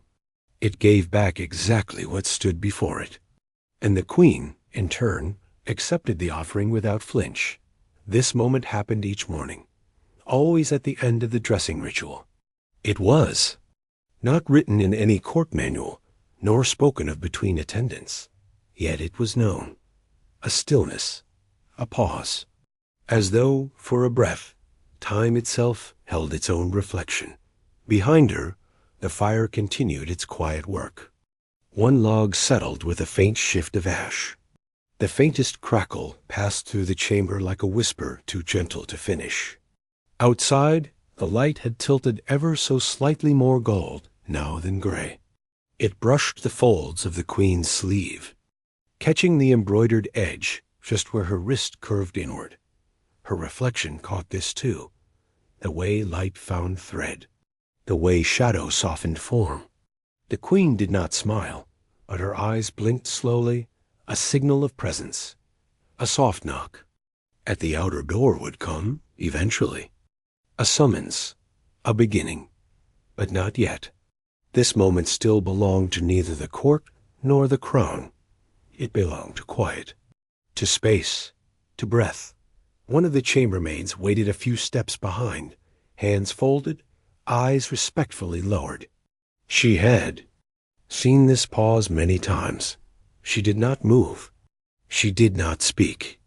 She understood, without instruction, that this stillness was part of the dressing, as much as the laces and pins and perfume dot, and so the Queen stood. The mirror did not speak, but it also did not look away. It bore her gaze with clarity. Its silence was not empty. It was full with memory, with ceremony, with continuity. The Queen did not seek affirmation in the mirror. She sought acknowledgment, to be seen fully formed and quietly met. Her posture had not changed. She remained upright, but not stiff. Her spine carried not weight, but length. Her breath was slow and low. Her gaze did not search. It rested dot within the glass. Her form belonged to no one else. Not to history books, not to artists, not to subjects. Here there was no performance, only presence. Only the quiet hum of existence clothed in brocade and bone, in pearls and memory. The mirror knew this form. It had seen it transform over, the years shifting slightly with time, not diminishing, only evolving. It had once held the image of a younger queen, cheeks fuller, eyes more wide. Now it held a woman shaped by rule, softened by ritual, steadied by repetition. And still, it offered no opinion, only clarity. There was something sacred in this routine, not religious, but reverent. To stand before one's own image, not to praise or critique, but to witness. To greet the self assembled with care, and to carry that image forward into the day. Perhaps that was the mirror's true gift, not reflection, but acceptance. It did not distort. It did not hide. It did not interrupt. It simply remained. And in its silence, it gave space. The Queen's eyes remained on her reflection for a few moments more. Then, with the faintest movement, barely more than a breath, her fingers adjusted a fold near her elbow. Not because it was out of place, but because it mattered. Then she turned slowly, deliberately.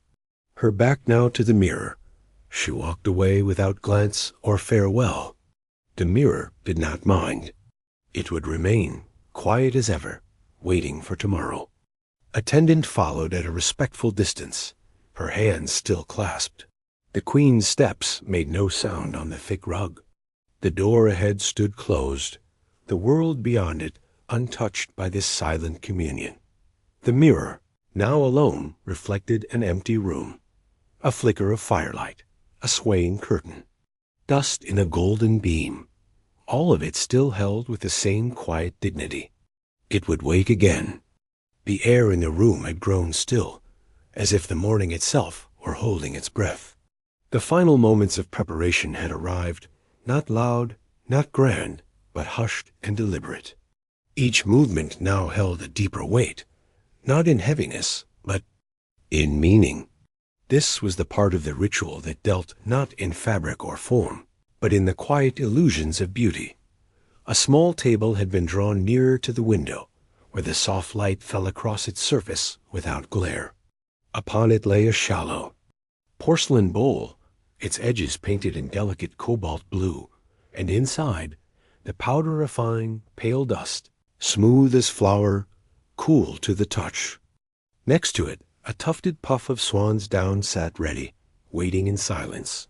One of the attendants stepped forward. She wore gloves, though not out of formality, but to avoid the warmth of her skin disturbing the purity of the powder.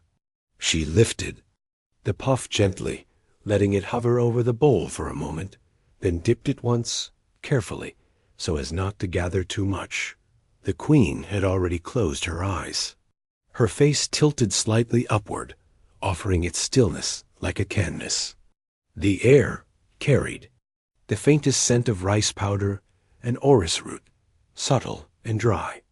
The attendant pressed the puff to the queen's skin with the lightness of a breath, dusting across her cheeks, her forehead, her chin. Not too much, just enough to even the tone, to soften the lines, to veil the morning with porcelain calm dot this powder did not conceal. It quieted. It dulled the shine of skin, not to hide life, but to prepare it for stillness. The effect was not dramatic. It was barely visible. It did not ask for notice, only for stillness. Next came the eyebrows, no longer the fiery red of youth, but gently thinned, pale at the edges. In a small silver box lined with velvet sat a stick of charred willow, wrapped in silk to prevent staining. It was not ink, not pencil, just pure, soft carbon, used to draw with the precision of memory. With slow, practiced motions, the attendant began to trace the brows, not reshaping them, but recalling them. Each stroke followed the natural arch, darkening where age had lightened, strengthening where time had thinned. The result was not bold. It was balanced. It framed the queen's gaze, not to command, but to complete. The queen did not open her eyes during the process. She had done so many times before, and now it was simply part of the breath between rising and being seen. Her posture remained steady, her breath slow and measured. She was not absent, she was deeply present, allowing her attendants to continue with the silent grace that the moment required. A fine brush, made of sable hair and bound in gold wire, was then dipped into a pot of crushed rose petals, dried, and mixed with a touch of cream. With it, the faintest color was applied to the cheeks. Not red, not pink, just warmth, barely there. A trace of life, as if she had just stepped in from the garden. It was not meant to resemble youth. It was meant to echo vitality, quietly. The flush of health without need for question. A suggestion, not a declaration. On the lips, a salve made of beeswax and crushed alkanet root was pressed in with the pad of a finger. No gloss, no paint, just softness, just care. The queen's mouth, set and quiet, did not move.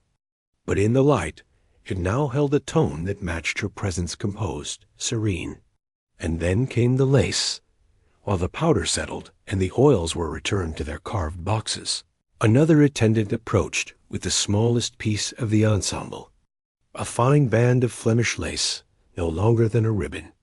It had been pressed and starched the night before, folded and kept in a wooden drawer lined with dried lavender.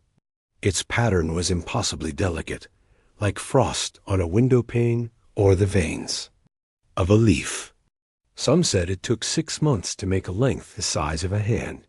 The queen did not look down as the lace was lifted. She did not need to. She knew where it would go, just at the hollow of her throat, between collar and skin, nestled like a sigh. The attendant affixed it with 2 tiny stitches, invisible from a distance, but sure, the lace did not sparkle. It did not draw attention, but it was the final note, the final whisper. Once the lace was in place, there were no more tasks, no more fabric to smooth, no more jewels to fasten. The queen remained seated for a moment longer, allowing the air to settle around her.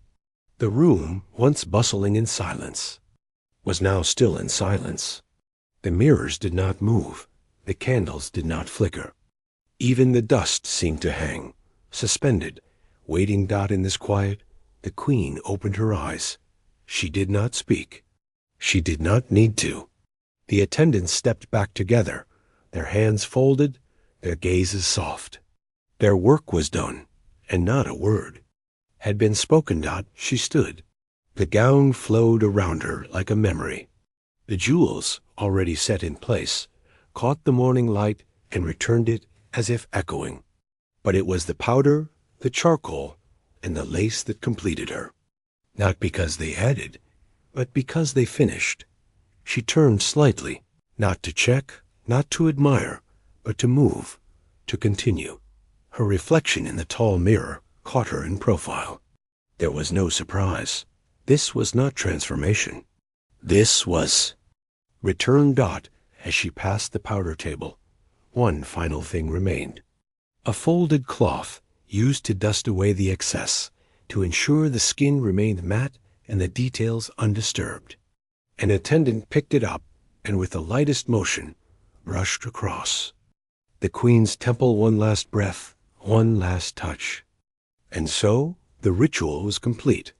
The queen walked from the room not as someone made new, but as someone reassembled.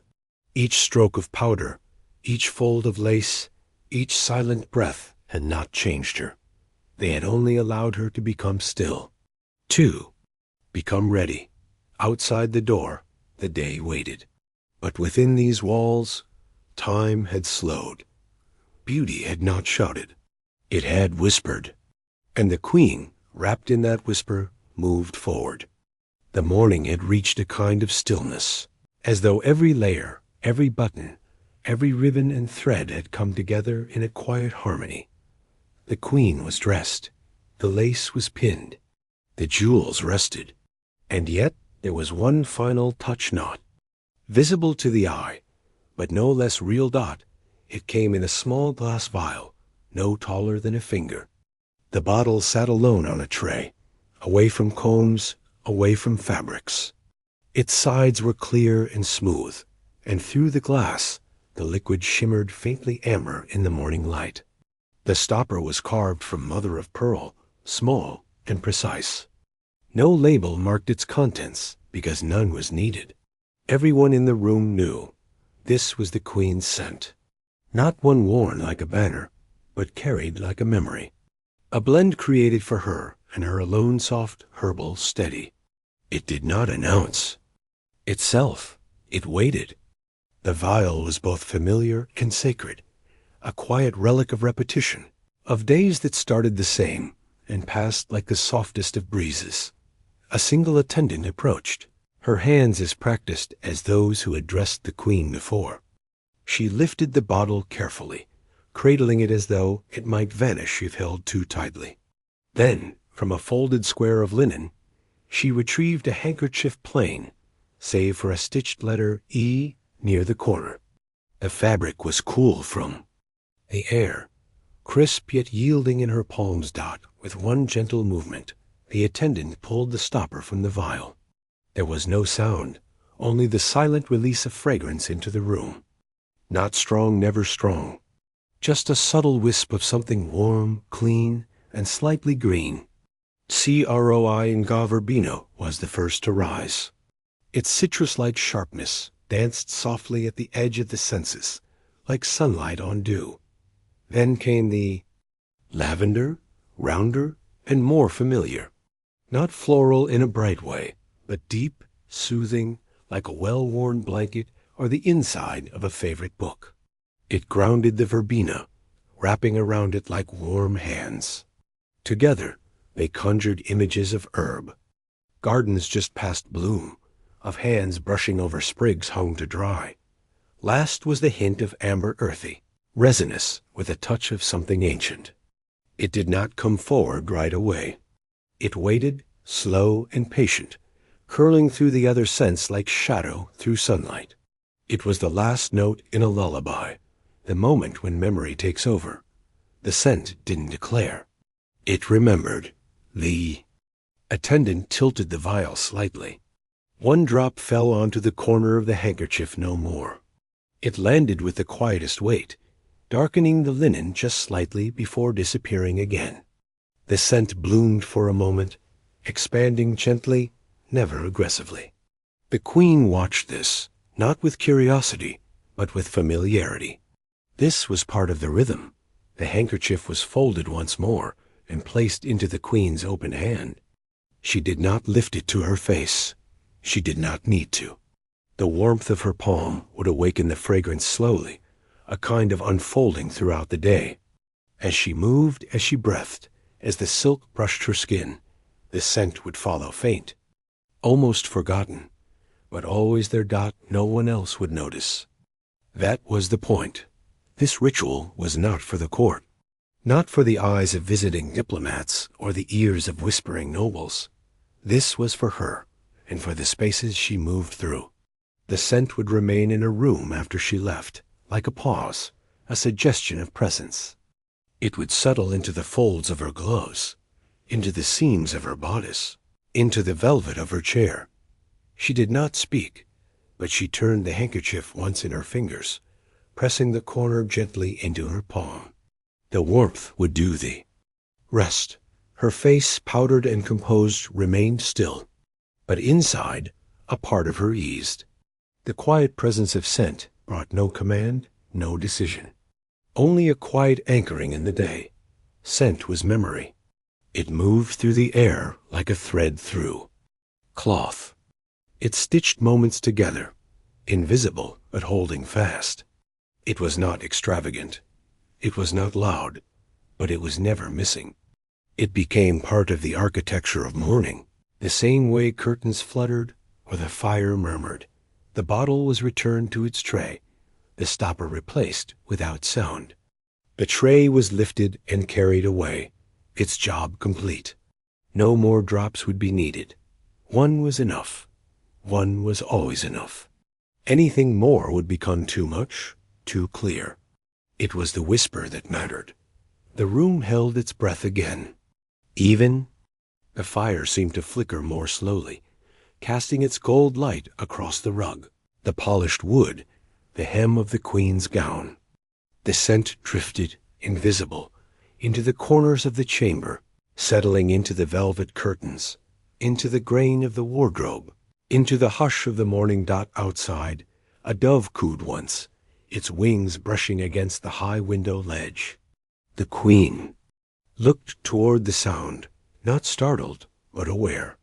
The morning was nearly finished. The steps that had begun in silence, with fabric and warmth and water, had led her here to a place of absolute readiness, composed not of urgency, but of gentle repetition. The handkerchief remained in her hand, not tucked away. Its corner peeked. From beneath her fingers, a pale edge marked by a drop no longer visible. The fragrance would rise, but only slightly. Only enough to remind her that she was whole, assembled, at ease. In this quiet moment, the queen did not smile nor frown. She existed within a breath, suspended in readiness. The chamber did not bustle. It hushed around her, as though it too knew that scent was the last thread. The attendants waited quietly, their hands folded, their eyes lowered. They knew there was nothing more to be done. Readiness had a scent. It was not sharp. It was not floral. It was calm. It was time. And the queen wore it not on her skin, but in the air around her.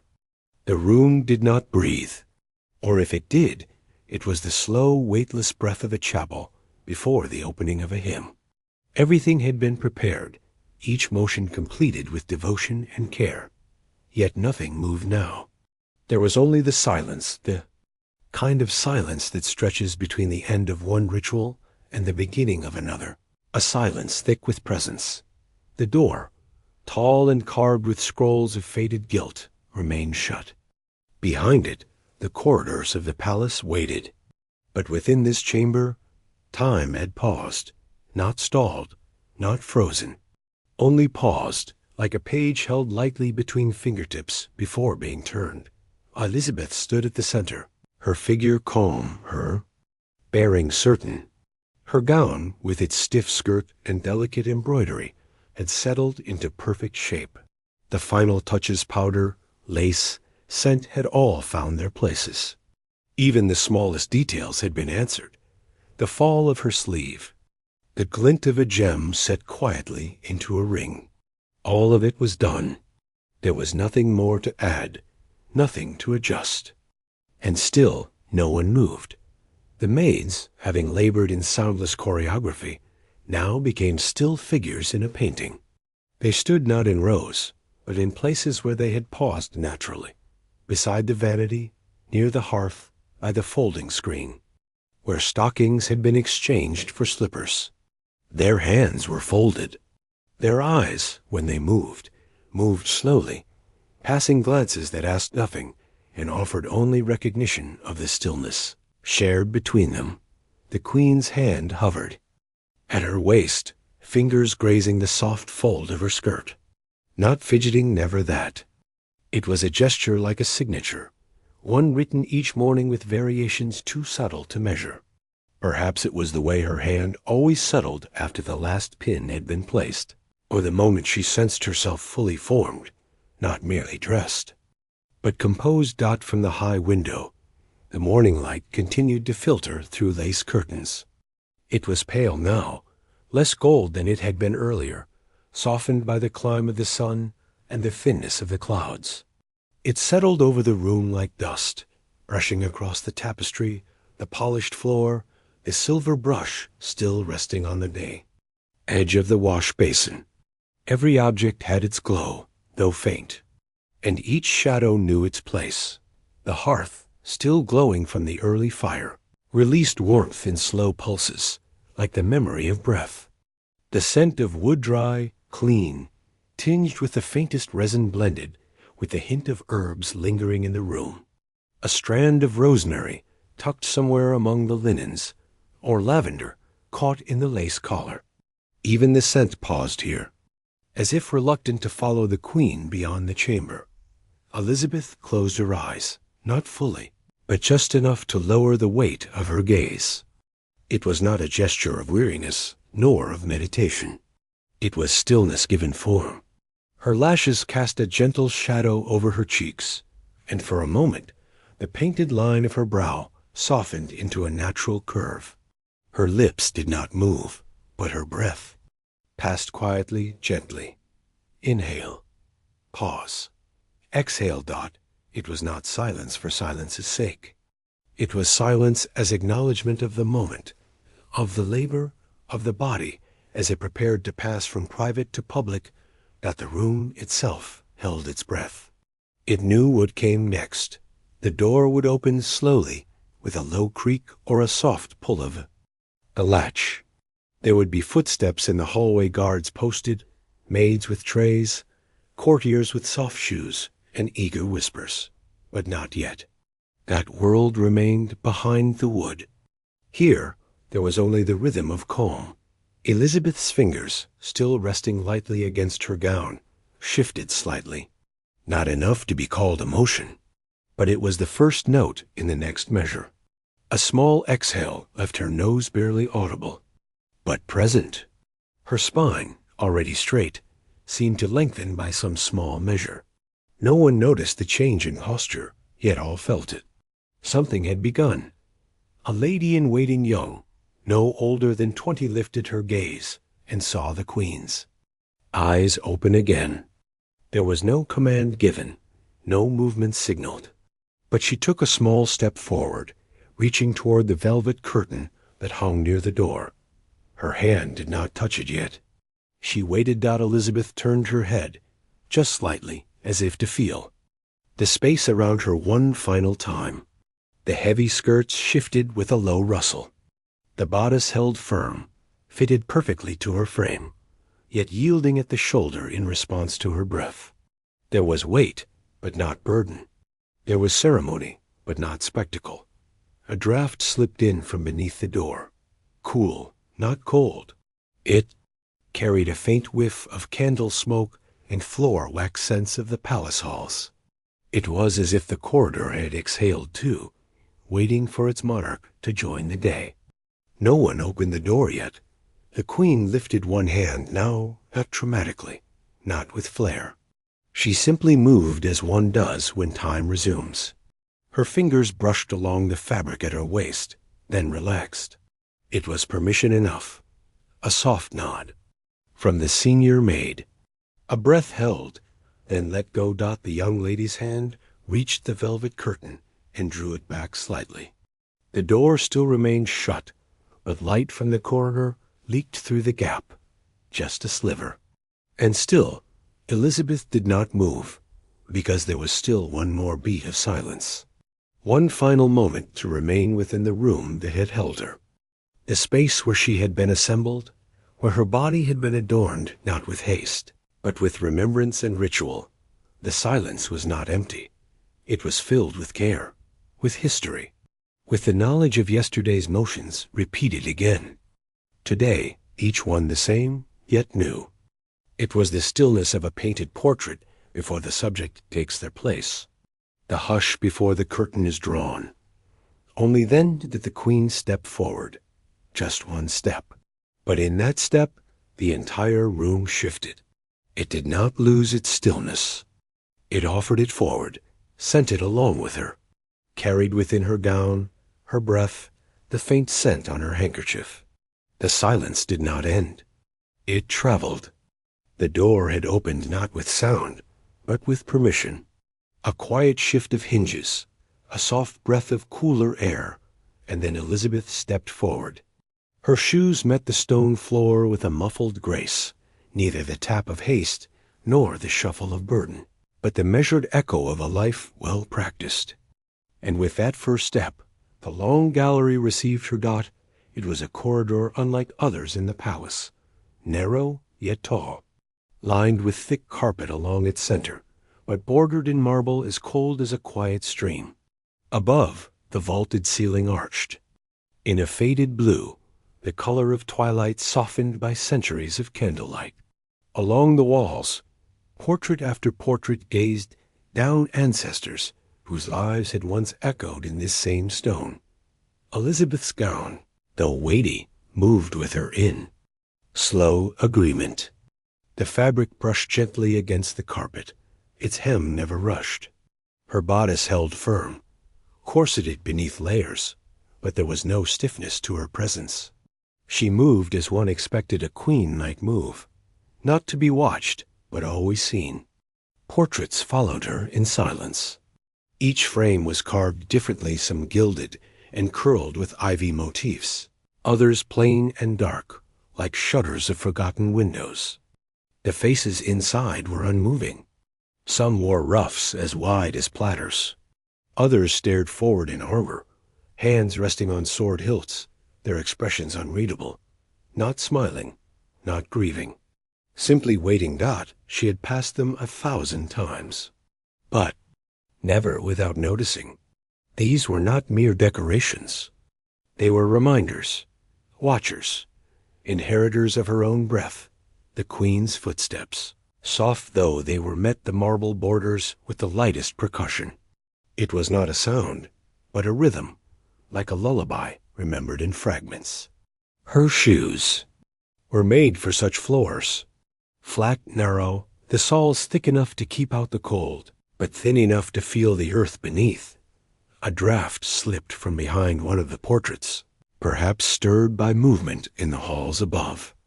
It brought with it a scent of beeswax and old varnish, the kind of smell only found in corridors where time folds in layers, dust, oil, fabric, footsteps. A scent so familiar it became invisible. Elizabeth's gaze did not linger long on any single painting, but neither did she rush past. She let them acknowledge her, as she acknowledged them. One figure, in particular, bore her resemblance. A queen with a pale forehead and flame-red hair, though the hues had faded over time. Elizabeth gave the slightest incline of her head as she passed. Not a bow. Just recognition. There were no windows in this gallery. The light came from wall-mounted sconces, where wax candles burned behind panels of old glass. Their flicker was slow, nearly still, as if reluctant to disturb the quiet. The shadows they cast were soft and round-edged, and they bent across the portraits like veils pulled gently aside. Along the floor, the carpet was of muted red, worn in places where feet had always chosen to walk. It muffled sound, but held memory. Elizabeth's train trailing behind her like a second thought, left no mark, but added presence. Behind her, the chamber door remained open, though no one followed. The gallery was a passage not of movement, but of transformation. Here she crossed, from preparation to presence, from self to symbol. This was the moment before the public gaze, the space where quiet ruled, and history leaned close to listen. On the right-hand wall hung a portrait older than all the rest, its oils nearly black, the face barely distinguishable in the gloom.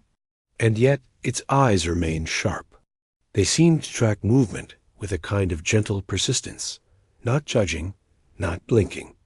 Elizabeth passed it as she always did, without hesitation, but never without awareness. Her hand brushed gently against her skirt, a familiar gesture, part ritual, part instinct. Her rings, cool against her skin, sat still on her fingers. A ruby, a pearl, a small band of gold.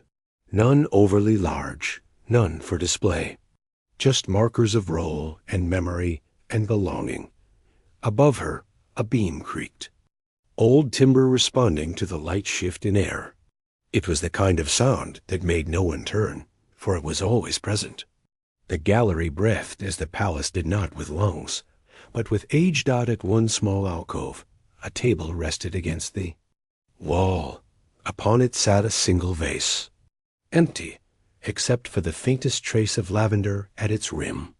Dried, curled in on itself, but fragrant still. A gesture, not a bouquet, left there by someone whose name had been forgotten. The Queen paused not, long enough to be remarked upon, but long enough to take in the air, the light, the hush. Her eyes did not move quickly. They drifted across the portraits, past the shadows, toward the next door, tall and wooden, iron-banded, leading to the reception antechamber. It was not time to arrive yet. The room beyond would wait. The courtiers would remain in place, poised, but quiet, their own breath slowed in expectation. Elizabeth did not rush. She never did. Her stillness was not delay, but depth. Each step she took in this gallery was weighted with the knowledge that every gaze, whether painted or alive, asked. Nothing only received. When she reached the final portrait, she let her eyes settle upon it. A young woman in pale green, her hand resting on a closed book.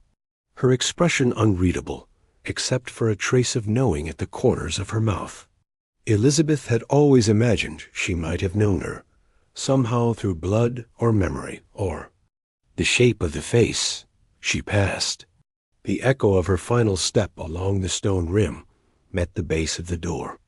And then stillness again, but not emptiness. Only the presence of everything that came before, following her like perfume. The chamber had returned to a familiar hush, as if it too were holding its breath. Light filtered through the high windows in narrow bands, cutting softly through the still air. Queen Elizabeth stood quietly at the center, framed by shadow and morning gold. Her dress had settled around her like a tide of brocade, but there was still one step left, one detail that would complete the rhythm of dressing, that final note in a morning without music. Near her, a tray rested on a low stool.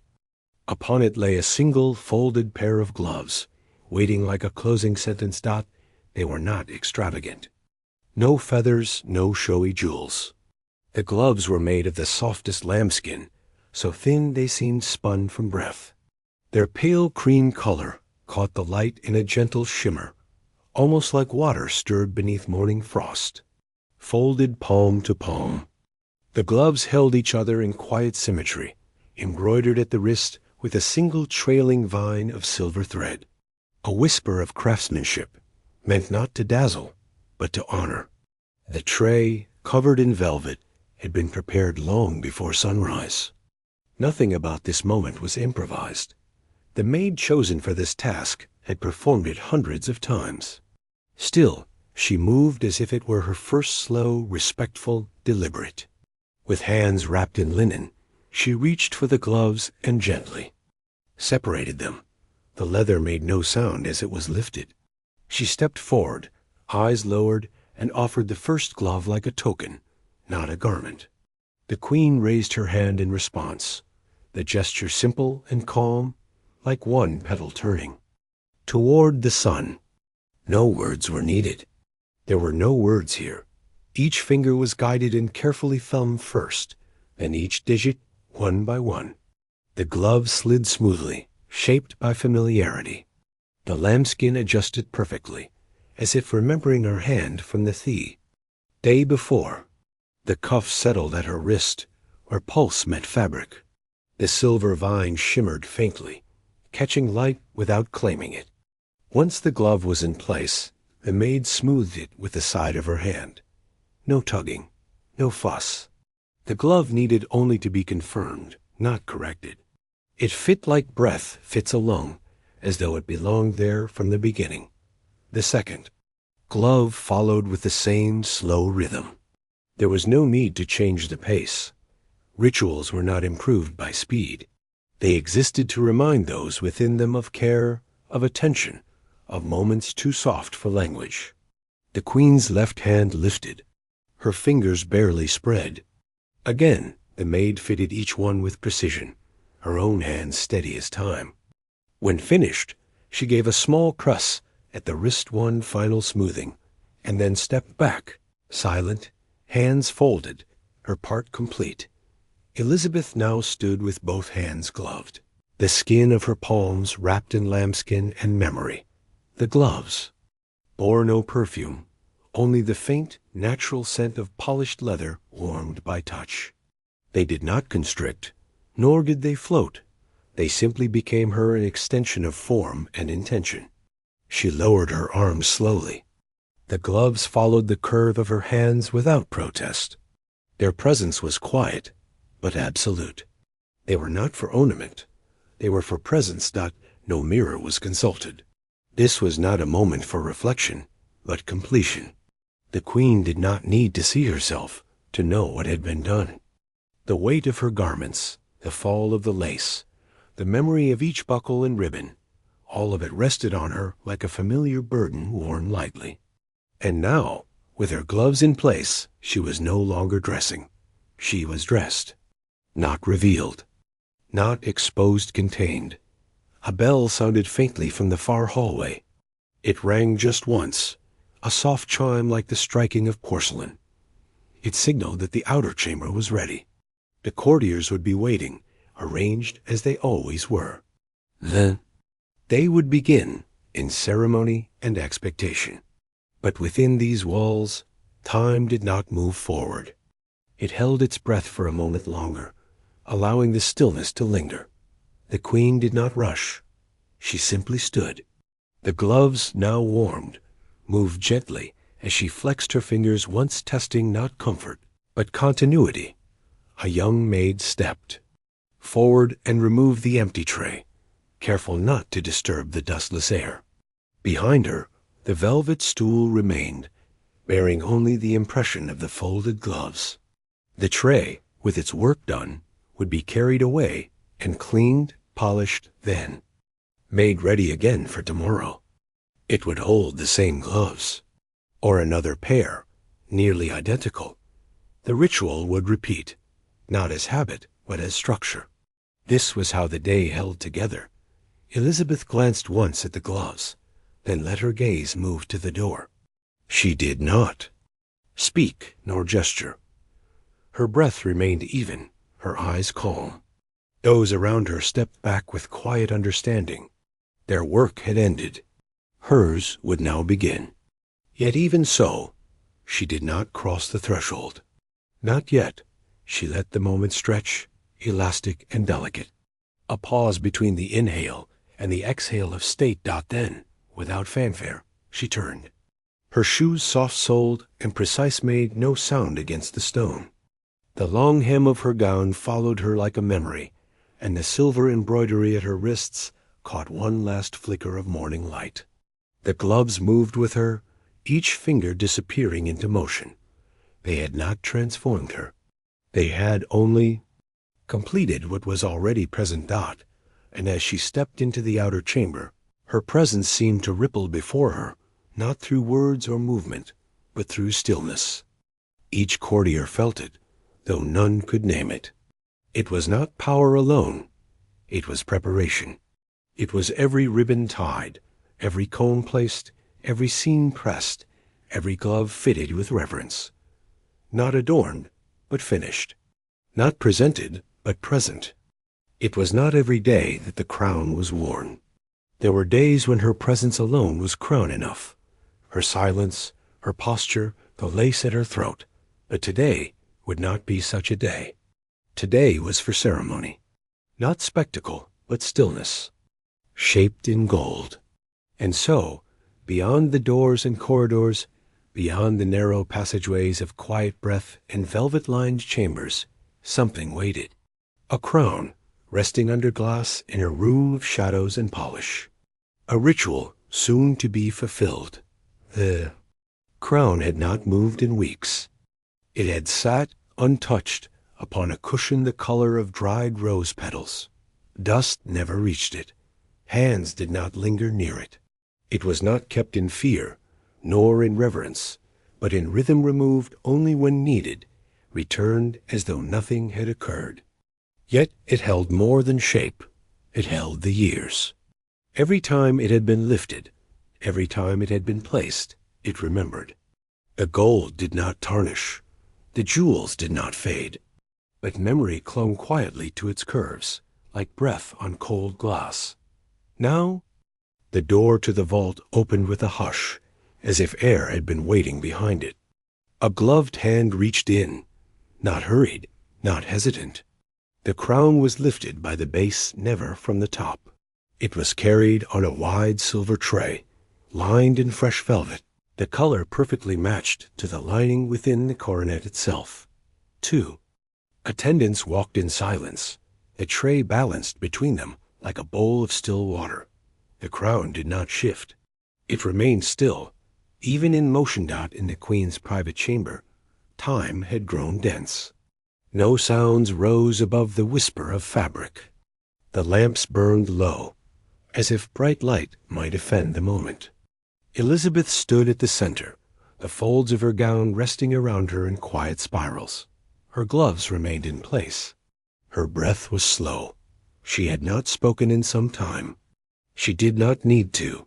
She was waiting, not for the crown, but for the stillness it required. The tray was set upon a low table near the window, where light fell in a slant across the jewels.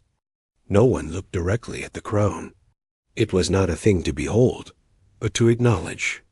Its presence filled the room like incense, soft, spreading, undeniable. A woman stepped forward, the one whose task it was to place the crown. Her hands were known for their steadiness, her eyes for never wandering.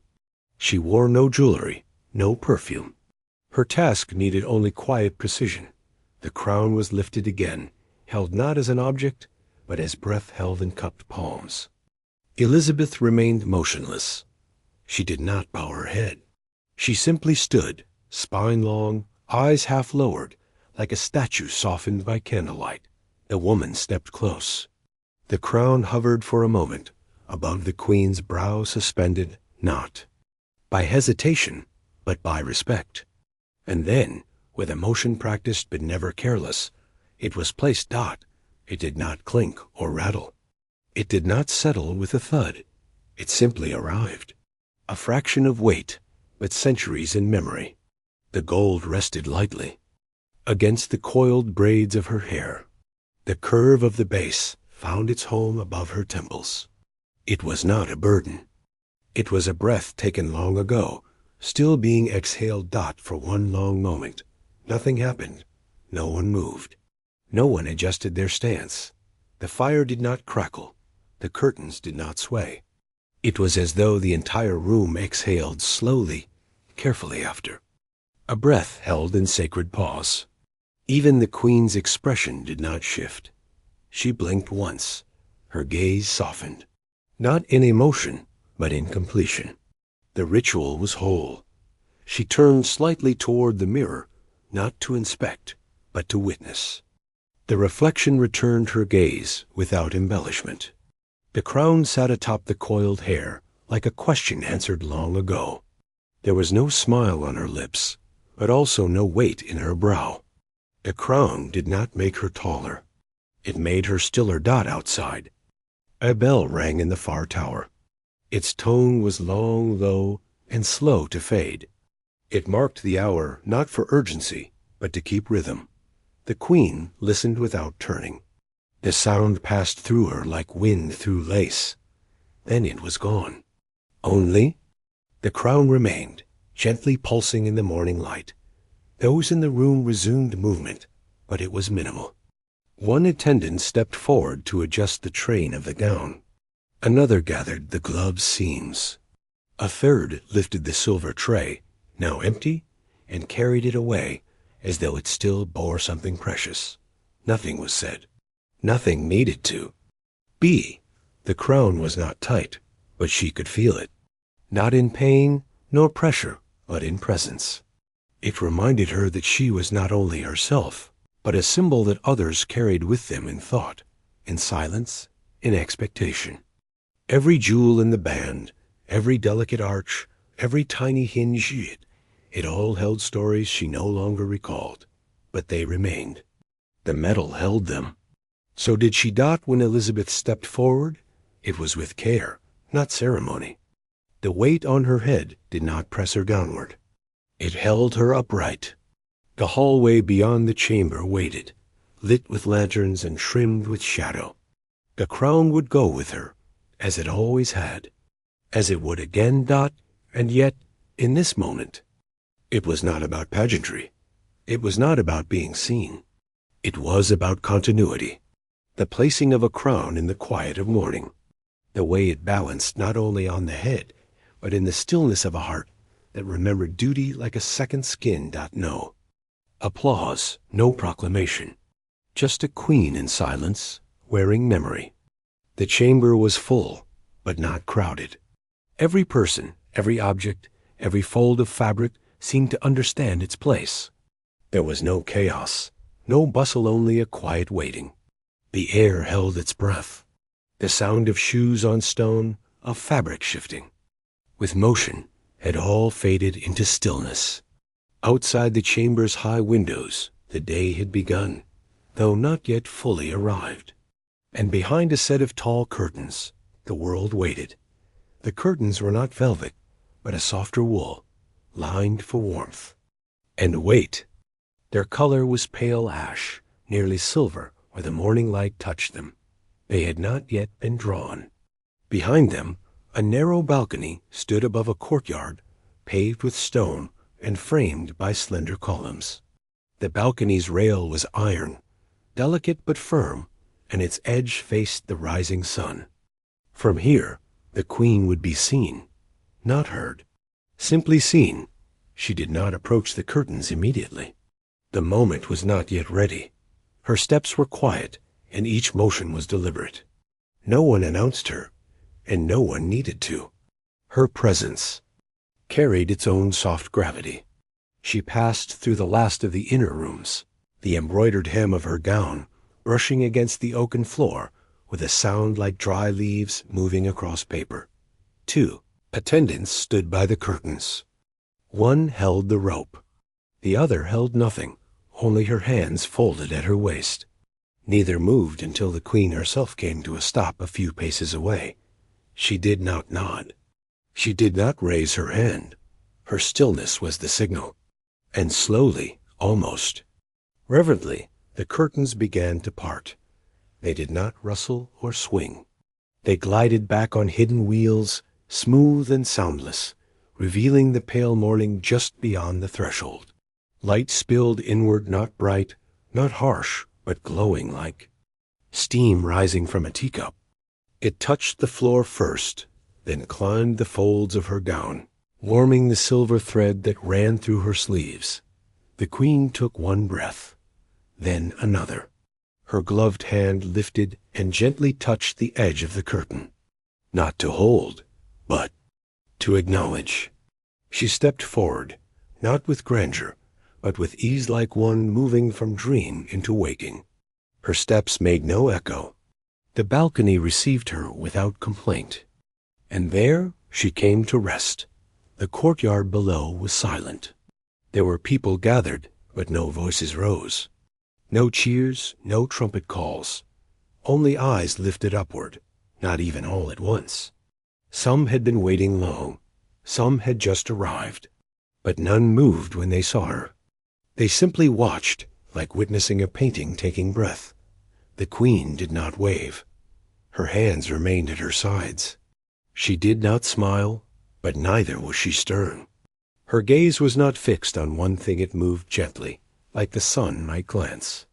Across a hillside. She did not search for faces. She did not look for recognition. She simply was. And that was enough.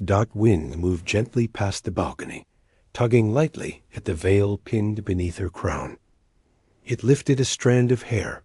It stirred the lace at her collar, but it did not disturb her. It was as though even the weather had agreed to be calm. The air carried no chill, only the faintest scent of damp stone and morning grass. Below, the people remained still. No one called out. A few bowed their heads, slowly, not all at once. One or two placed hands to hearts. But mostly they looked, quietly, patiently. They saw not just the queen, but the preparation, the steadiness, the presence. They saw the stillness that had been built from layer upon layer, from linen to lace to memory. Above her, the sky had not yet turned blue. It held the gentle gray of dawn, where light has arrived, but the day has not fully taken shape. It matched the stonework of the palace. It matched the softness of her gown. It made the jewels in her crown seem to glow more deeply, not from sunlight, but from the slow light of attention. She remained on the balcony for some time. Minutes passed like mist dissolving. There was no schedule to follow, no bell to sound the next moment. Only the rhythm of silence, and the understanding that when she turned, the curtains would close again, and the morning would continue. Queen finally shifted her weight. Barely. One foot moved half a pace backward. A signal not to the crowd, but to the attendants inside. They would know. And inside the room, one hand reached again for the curtain rope. Another exhaled without a sound. Elizabeth turned. She did not look back. Her hands remained still. Her step was neither faster nor slower than before. As she crossed the threshold, once more, the light followed her briefly, touching her back like a blessing, before the curtains drew together behind her. They met in the center with a whisper. Inside the room, the stillness continued, but with a subtle change. The weight of anticipation had lifted. The appearance had been made, not declared, not performed, just offered and received. The attendants resumed their quiet tasks. A shawl was lifted from a chair. A footstool was straightened. One girl poured tea into a porcelain cup, steam curling above it like the breath of the day itself. Elizabeth stood near the hearth now, not far from where she had begun. She had not spoken since the early hours. Her crown still rested perfectly in place, her gloves still smooth. But something about her seemed lighter, as though a single line of thread had been gently loosed. She allowed herself one long breath, quiet, even satisfying. The world outside the curtains continued as it always had. But within, the queen had appeared and returned, not as ruler above her people, but as part of a rhythm older than words. A rhythm of fabric, of footfalls, of breath shared between stone walls and open sky. No fanfare had been needed, no proclamation made, and yet the moment would remain, in memory, in silence, in stillness. And now, the final moment. Not loud, not grand. Just the hush that settles when all else has been said. It was not an arrival, nor a departure. It was presence, a simple stillness, born not from absence, but completion. All that needed doing had been done. All that was left was to be. The doors had opened without sound, and now they stood wide, allowing the air of the day to enter. Morning had become afternoon. The sun had climbed to its patient place in the sky, no longer casting sharp beams, but a softened glow, filtered through light cloud and time. The balcony stood just beyond, framed by stone columns wrapped in ivy, gently swaying in a wind too light to rustle fabric. The queen stood at the threshold. She was dressed, not only in gown and jewels, but in calm and care, and every hand that had helped her prepare. Behind her, the quiet labor of the morning was complete. The lace was fixed. The ribbons lay smooth. Her gloves had been drawn on, with such care that they felt like memory more than cloth. The bodice held her like a promise. And now, the final step was not a step at all. It was stillness. Elizabeth did not rush forward. She did not announce herself. There were no trumpets.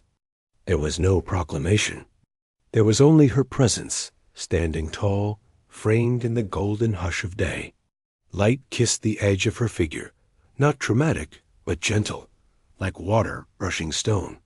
She breathed in the moment and gave nothing away. The pearls at her neck caught. The sun in muted flashes small bursts of light, like ripples on still water. Each gem had been chosen with thought, polished with intention, set in a place meant to draw the eye not to them, but to the whole. Her image was complete, not static, but serene, as though the woman and the light and the history itself had agreed on a moment of pause. Below the balcony, the garden lay in reverent silence.